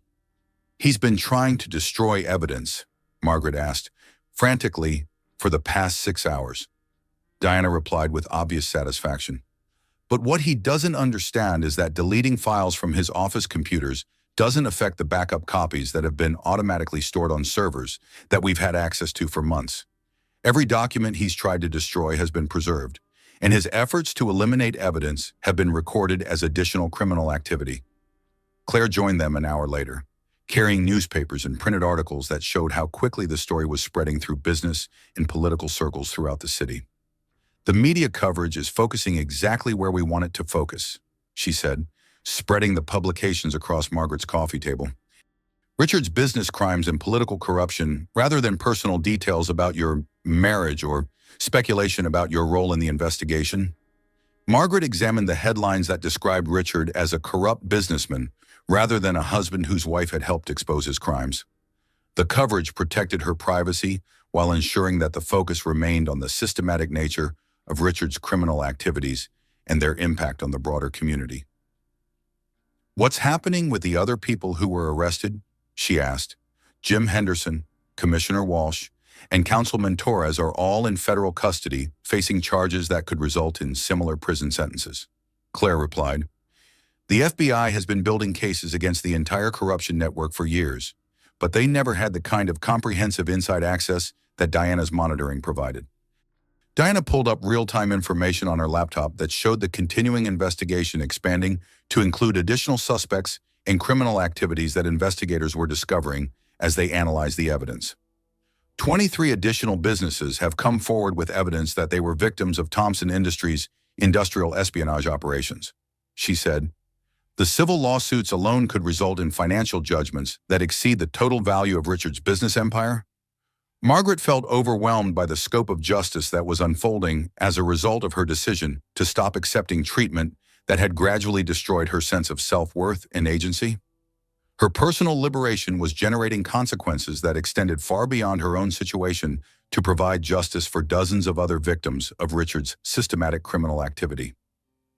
"There's something else," Claire said, consulting notes on her phone. "Sophia has been arrested as well. Apparently, she wasn't just Richard's mistress, she was also his primary liaison with several of the businesses that were being targeted for corporate espionage." The news that Sophia was also facing criminal charges provided a strange sense of justice that Margaret hadn't expected to feel. The woman who had treated her as hired help while planning her post-divorce career as a domestic servant was actually a criminal who had been profiting from illegal activities while pretending to be merely Richard's romantic companion.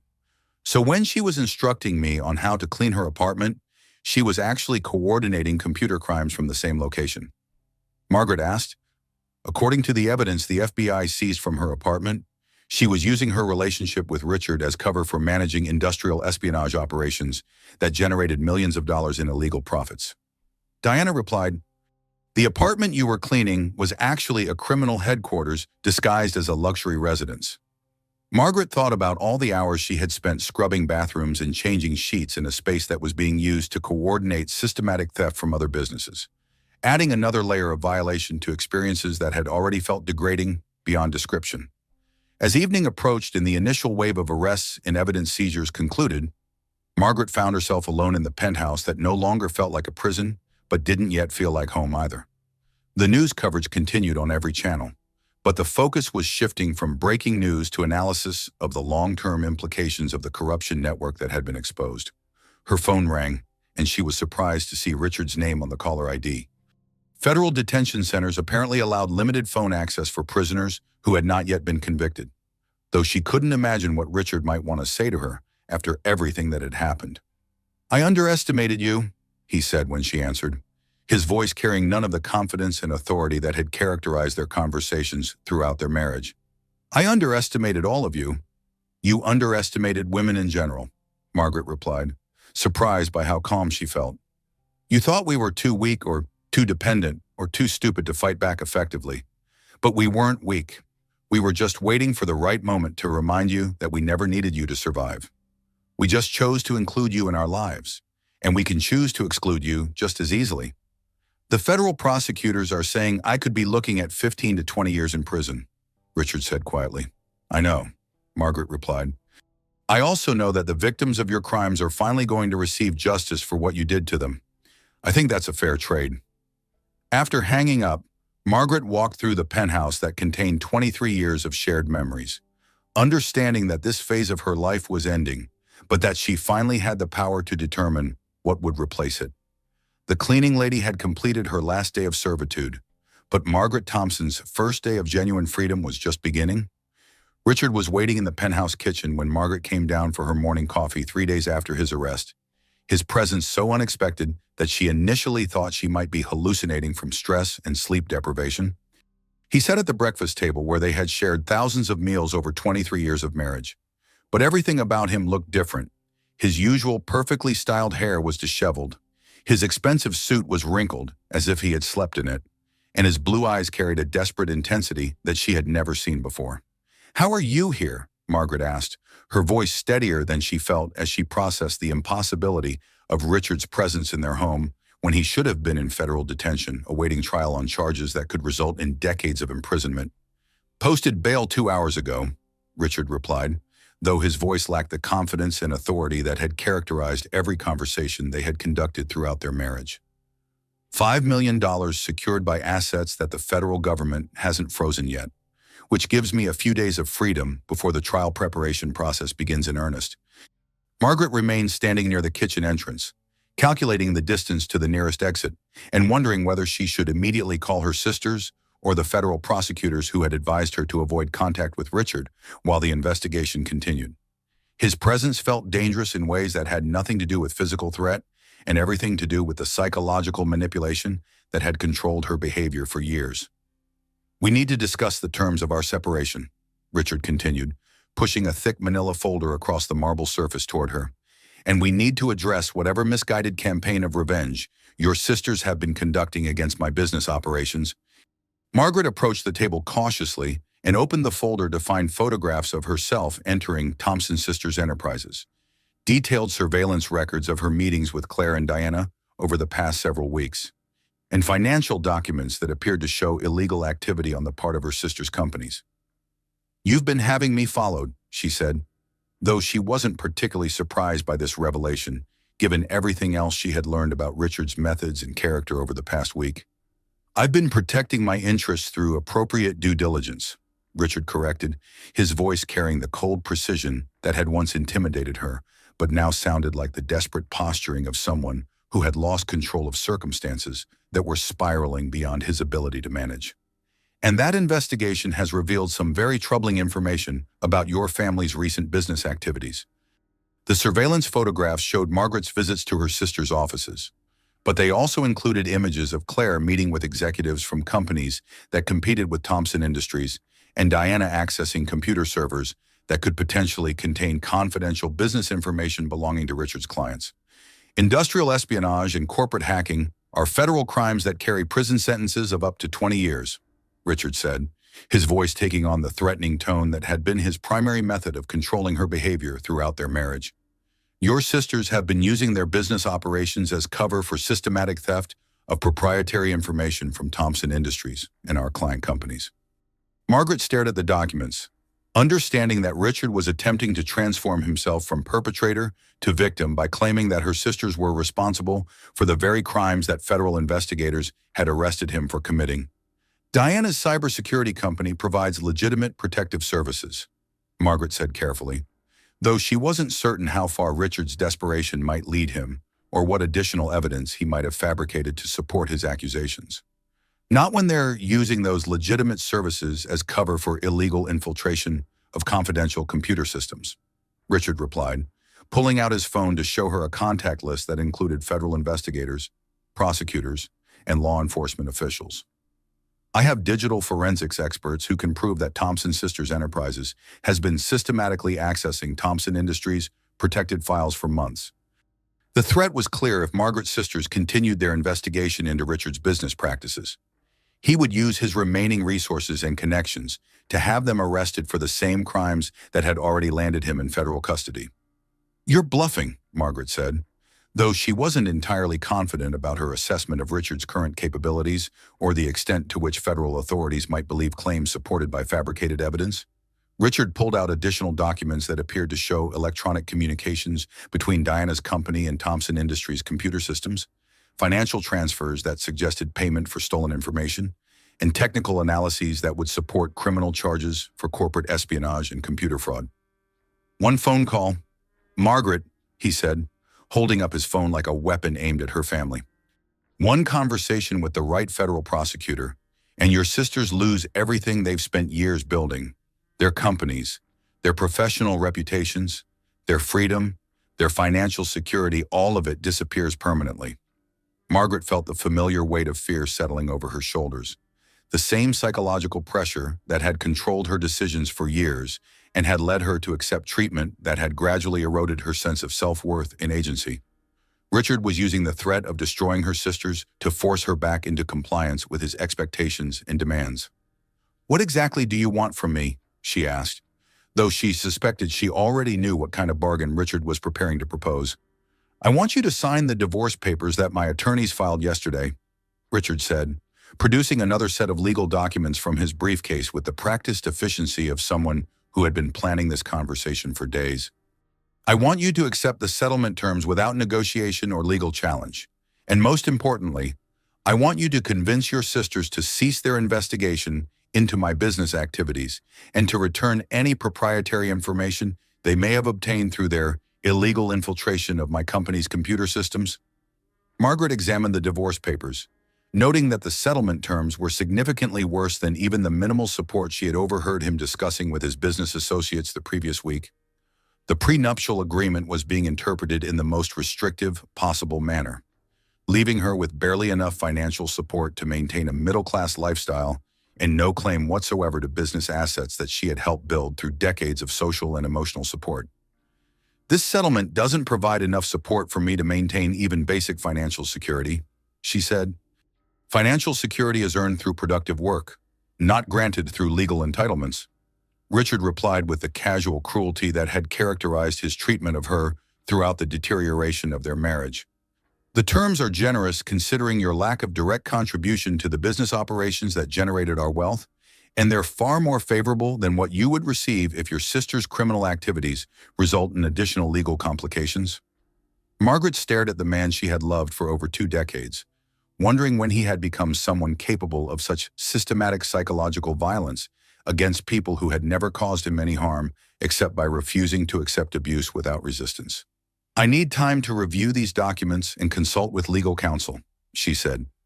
"You have until 5 o'clock this afternoon," Richard replied, standing and straightening his tie with the same meticulous precision he had always brought to grooming and presentation, as if maintaining perfect appearance could somehow restore his control over circumstances that had moved far beyond his influence. "After that deadline, I make the phone calls that will end your sisters' careers and result in federal charges that will destroy their lives as comprehensively as they have attempted to destroy mine." After Richard left for meetings with his legal team, Margaret sat alone in the kitchen that had been the site of countless conversations throughout their marriage.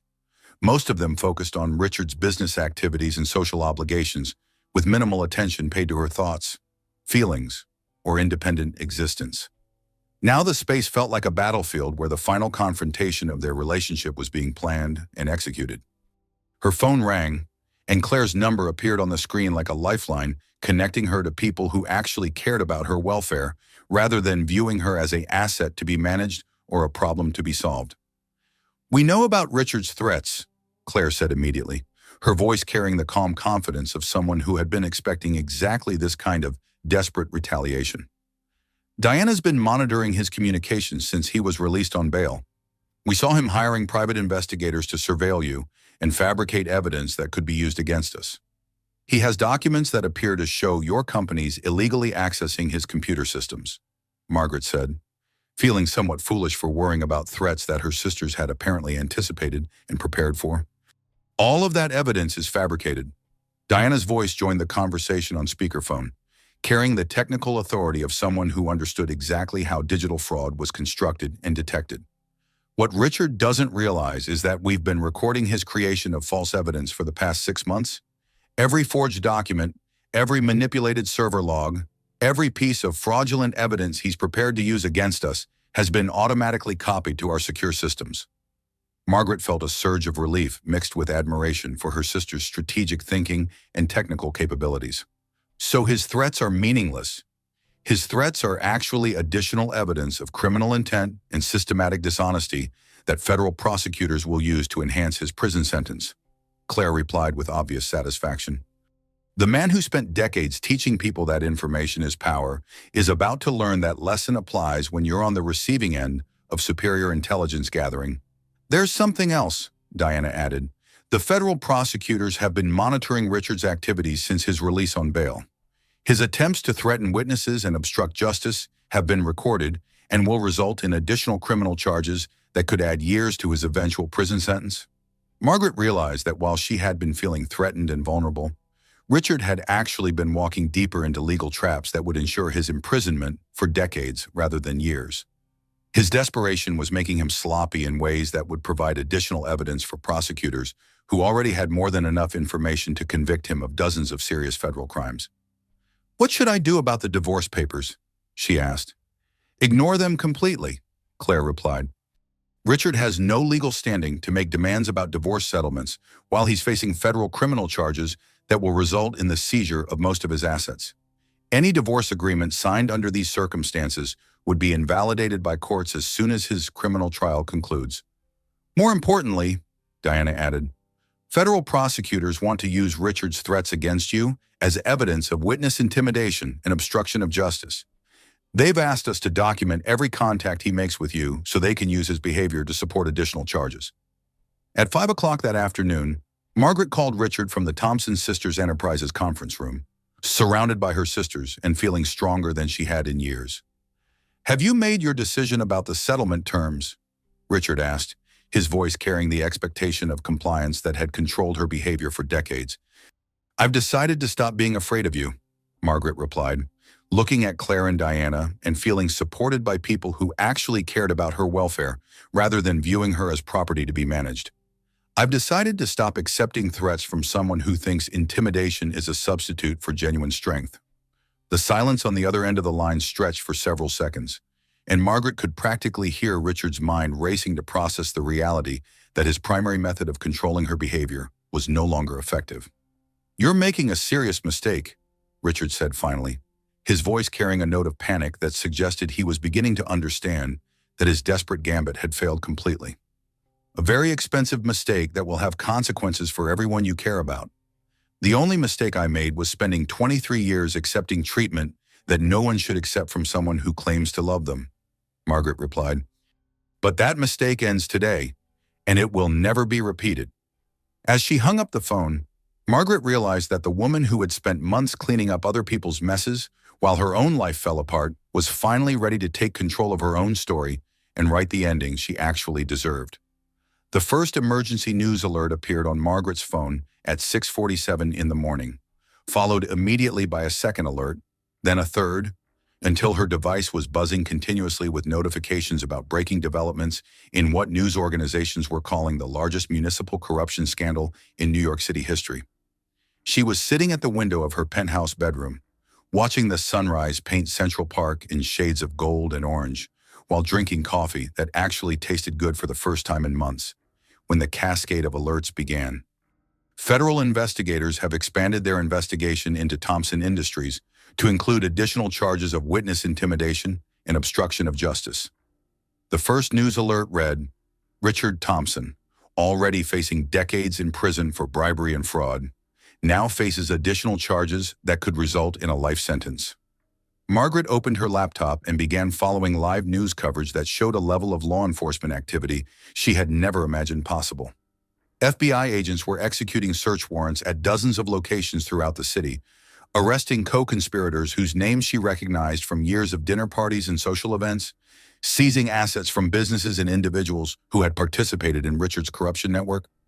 The television in her bedroom displayed footage of federal agents carrying boxes of evidence from city government offices, while reporters described the systematic dismantling of what prosecutors called a criminal enterprise that had corrupted municipal government for over a decade. The scale of the investigation had expanded far beyond anything Margaret had anticipated when she first decided to stop accepting humiliation and start fighting for basic dignity and respect. Her phone rang, and Diana's name appeared on the screen along with a message that said, "Turn on Channel 7 News immediately." "Are you watching the coverage?" Diana asked when Margaret answered. "I'm watching several channels simultaneously," Margaret replied, using her laptop to monitor multiple news feeds while the television provided background coverage of arrests and asset seizures throughout the city. "This is much bigger than we thought it would be."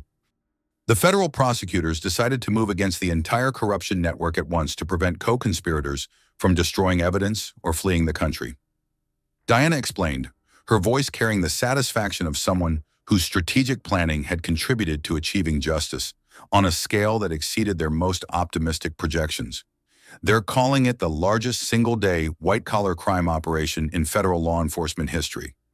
Margaret watched footage of Richard being transferred from federal detention to a high-security facility, his usual confident bearing replaced by the defeated posture of someone who finally understood that his legal situation was hopeless.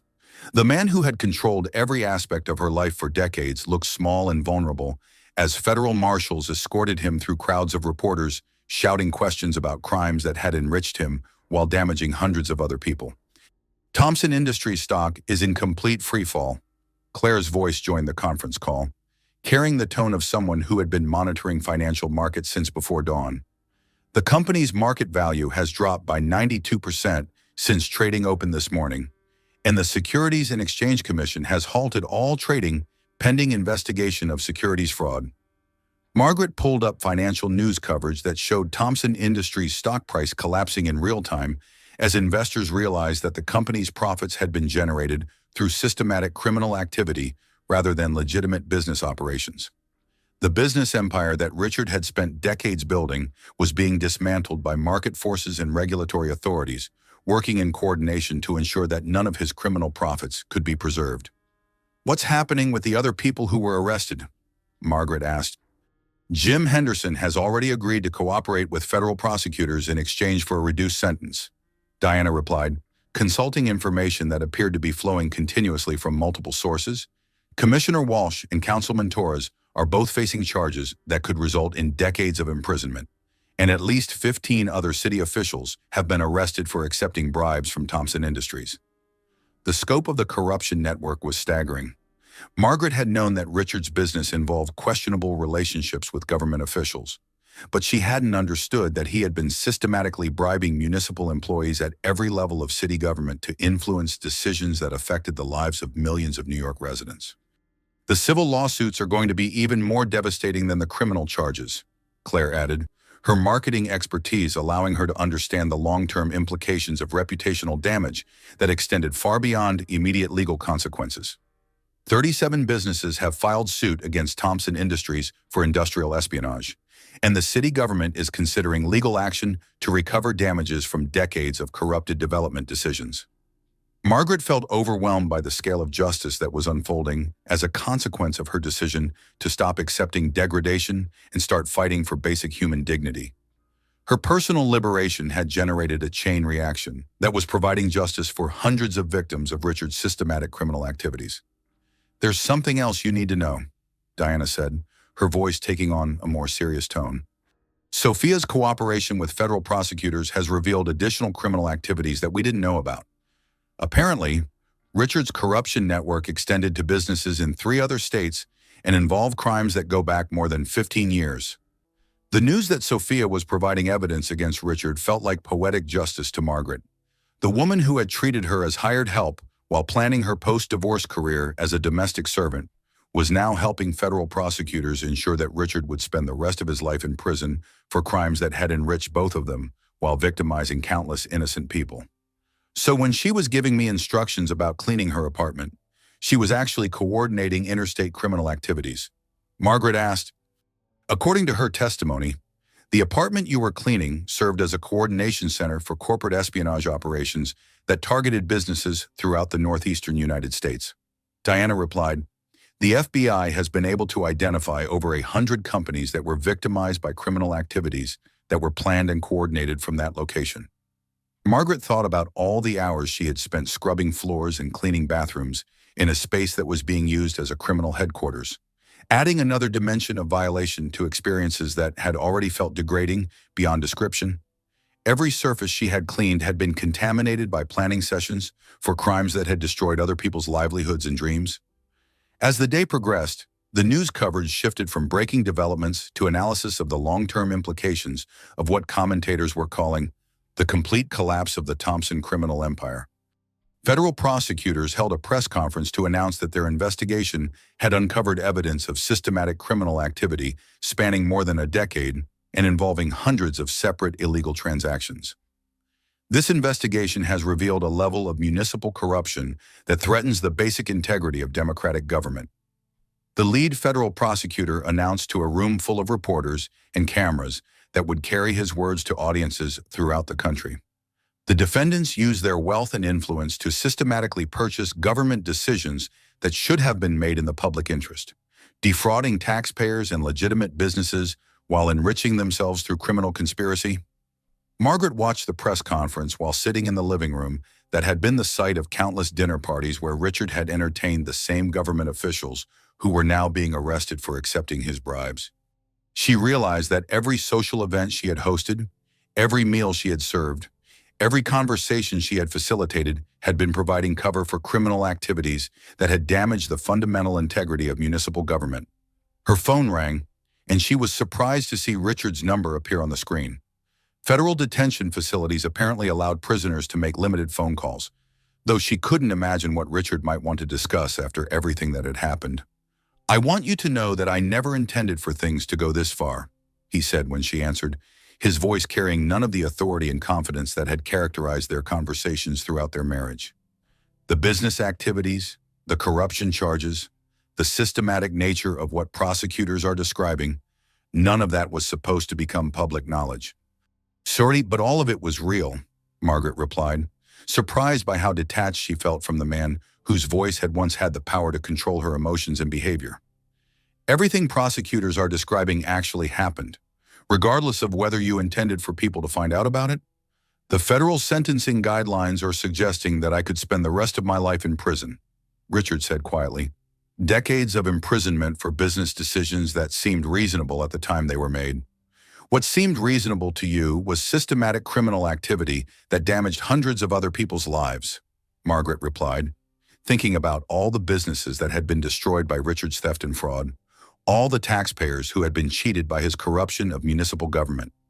The prosecutors aren't punishing you for business decisions. They're ensuring that you face consequences for choices that victimized innocent people for years. I know you worked with your sisters to provide evidence to federal investigators, Richard said, and Margaret could hear acceptance in his voice rather than the anger she had expected. I know that my arrest was the result of a coordinated investigation that used information from our home network and my personal communications. I know that you spent months planning to frame Claire and Diana for crimes you committed, Margaret replied. I know that you were prepared to send my sisters to federal prison to ensure that I would have no support system after you discarded me like outdated equipment. The silence on the other end of the line stretched for several seconds, and Margaret realized that Richard was finally confronting the full scope of his cruelty and the comprehensive nature of his criminal activity. You won, he said finally, his voice carrying a note of respect that she had never heard from him during their marriage. You and your sisters outplayed me completely. We didn't win anything, Margaret replied, looking out at Central Park where normal people were living normal lives while her husband's criminal empire collapsed around them. We just stopped accepting treatment that no one should accept from people who claim to care about them. Justice isn't winning, it's just justice. After ending the call, Margaret realized that she felt neither satisfaction nor sadness about Richard's situation. The man who had systematically destroyed her sense of self-worth over decades of marriage was facing the consequences of his own choices. And those consequences had nothing to do with her personal vindication and everything to do with ensuring that his victims finally received justice. The cleaning lady had completed her last day of servitude. But more importantly, Margaret Thompson had finally learned to demand treatment that reflected her actual worth, rather than accepting whatever minimal consideration other people were willing to provide. 6 months after Richard's arrest and conviction, Margaret Thompson sat at the window of her new apartment overlooking the Hudson River, watching the late morning light dance across the water while her coffee grew cool in her hands. The apartment was significantly smaller than the penthouse, with none of the marble or crystal that had defined her previous life. But every piece of furniture had been chosen by her. Every book on the shelves reflected her actual interests rather than Richard's decorator's vision of intellectual sophistication, and every morning brought the quiet satisfaction of waking up in a space that belonged entirely to her.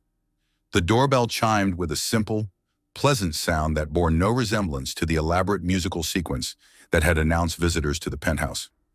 Margaret smiled as she heard the familiar voices of her sisters in the hallway, punctuated by the sound of paper bags and coffee cups being arranged with the efficiency of people who had made this visit dozens of times over the past several months.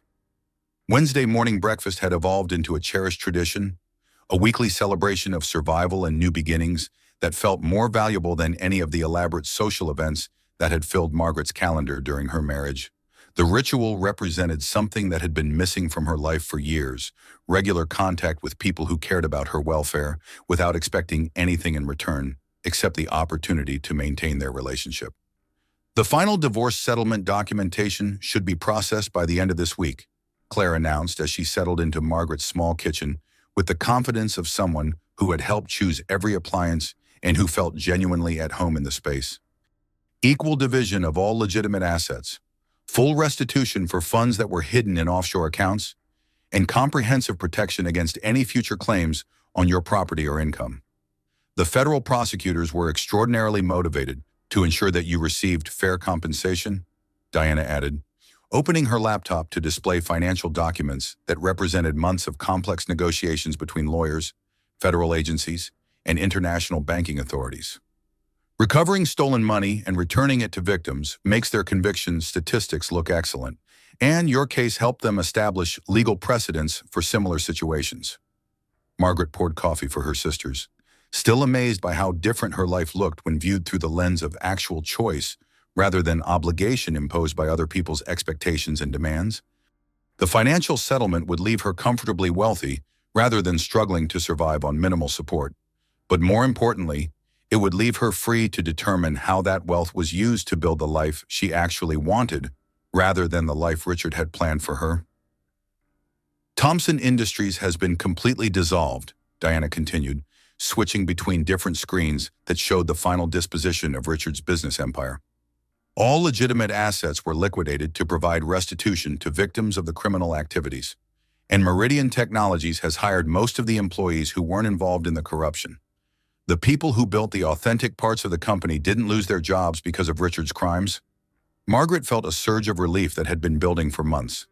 One of her greatest concerns during the federal investigation had been that innocent employees would suffer for their employer's criminal activities.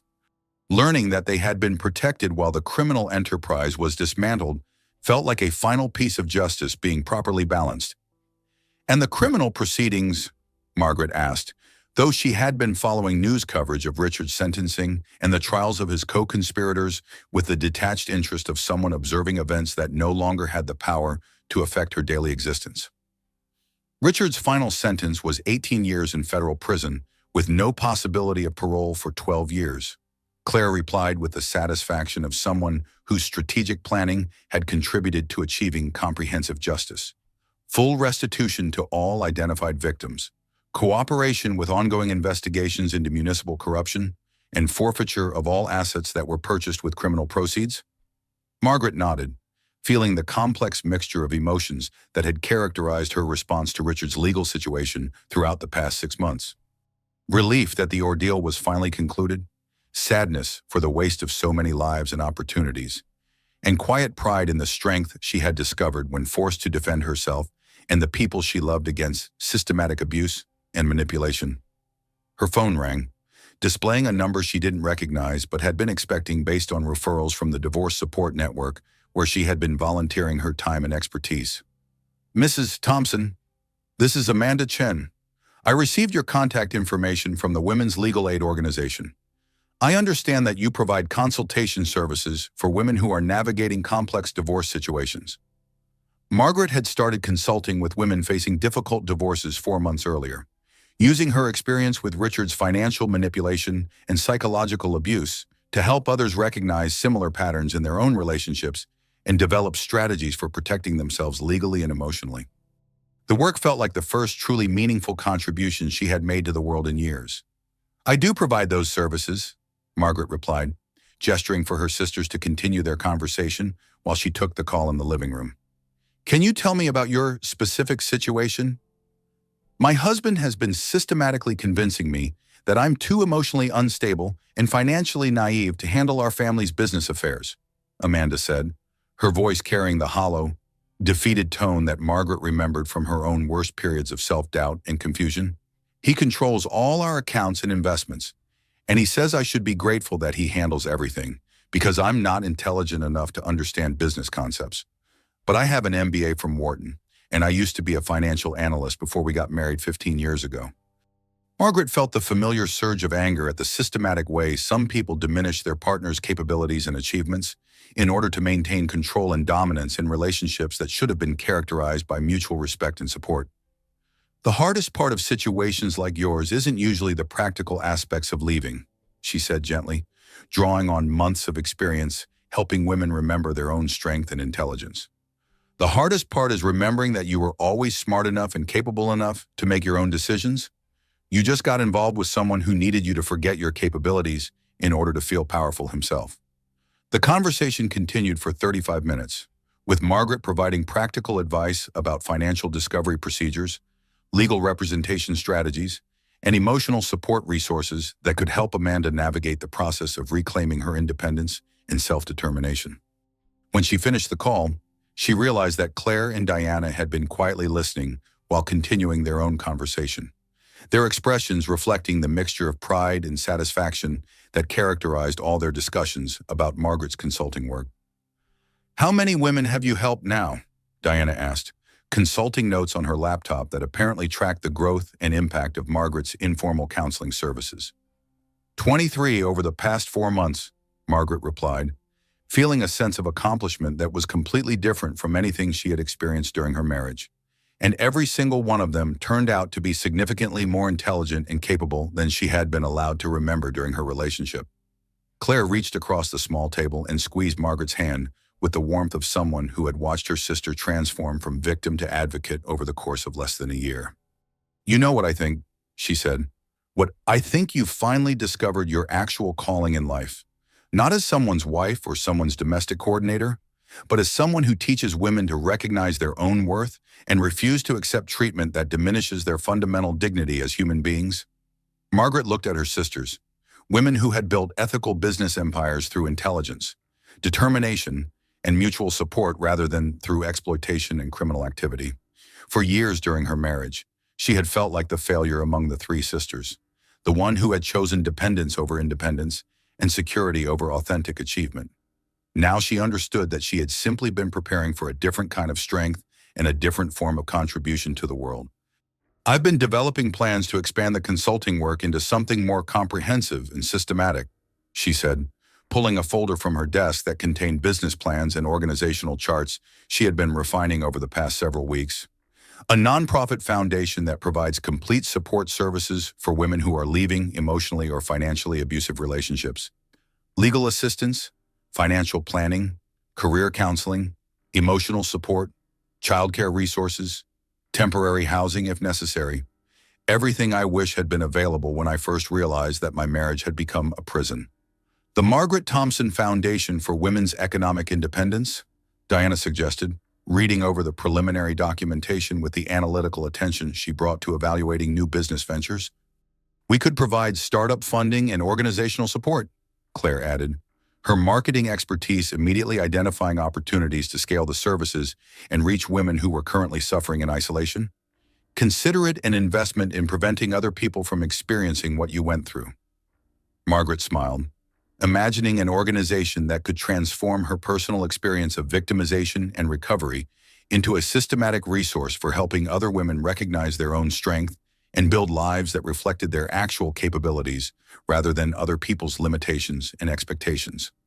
As her sisters prepared to leave for their respective offices, Margaret sat at her desk where she had been working on a memoir about her experience with financial and emotional abuse in marriage. The book would detail the systematic way psychological manipulation had nearly destroyed her sense of self, and how the support of her family had helped her reclaim her agency and independence. But more importantly, it would serve as a practical guide for other women who were facing similar situations and who needed to understand that they had more options and more strength than they had been allowed to believe. She opened the document and read the final paragraph she had written the previous evening. We teach people how to treat us through what we accept and what we reject, through the standards we maintain and the behavior we refuse to tolerate. For 23 years, I accepted treatment that diminished my worth because I was afraid of losing what I thought I needed to survive. But I learned that the most dangerous person in anyone's life is often the one who has convinced them that they couldn't survive independently. The truth is that we are all stronger and more capable than we allow ourselves to remember. Sometimes we just need someone to remind us that we were never as powerless as we were told, and that we always had the ability to choose dignity over security, authentic love over comfortable familiarity, and genuine respect over the illusion of being protected by someone who was actually limiting our potential.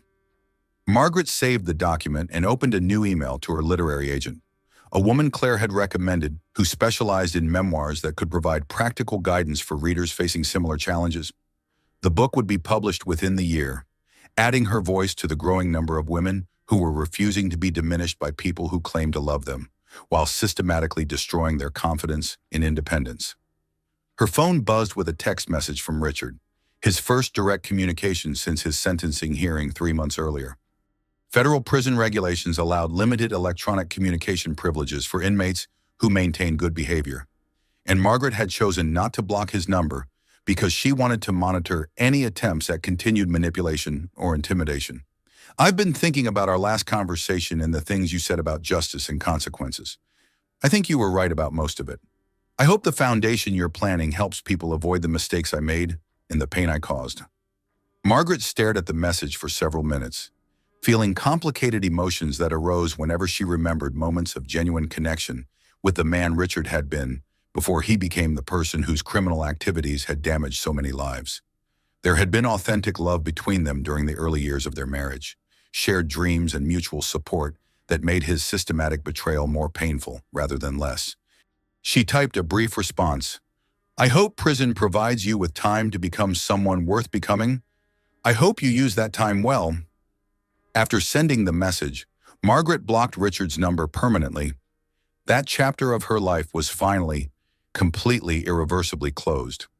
She returned to her desk and began developing a comprehensive business plan for the foundation, outlining services that could provide holistic support for women transitioning from dependence to independence in situations where they had been systematically discouraged from recognizing their own capabilities and worth. Legal assistance, financial planning, career development, emotional counseling, networking opportunities, childcare support, everything necessary to help women rebuild lives that reflected their authentic potential rather than other people's limitations. As the afternoon sun slanted through her windows, Margaret realized that she was building something that could have impact far beyond her own recovery, something that could prevent other women from spending years accepting treatment that diminished their fundamental worth as human beings, while they convinced themselves that patience and accommodation would eventually restore relationships that had actually ended long before they were informed. The sound of her keyboard clicking filled the quiet apartment, each word representing a small act of construction in a life that finally belonged entirely to her. Outside her window, the Hudson River continued its ancient flow toward the ocean, carrying away debris from yesterday while making space for whatever would come tomorrow. Margaret Thompson, former wife, former cleaning lady, current architect of her own destiny and advocate for women who deserve better than they had been taught to expect, worked steadily through the afternoon. She was building a future, one carefully chosen word at a time, constructing tomorrow from the foundation of strength she had discovered when she finally stopped accepting less than she deserved. The sound of breaking crystal had become the sound of beginning. The cleaning lady's last day had become the first day of everything else, and Margaret Thompson was finally, completely, authentically free to become whoever she decided to be. The story ended not with revenge or dramatic confrontation, but with the quiet satisfaction of a woman who had learned to demand treatment that reflected her actual worth. She had discovered that the most powerful form of resistance was simply refusing to accept limitations that other people tried to impose, and that the most meaningful victory was helping other people discover their own capacity for building lives that honored their authentic capabilities rather than other people's fears and insecurities.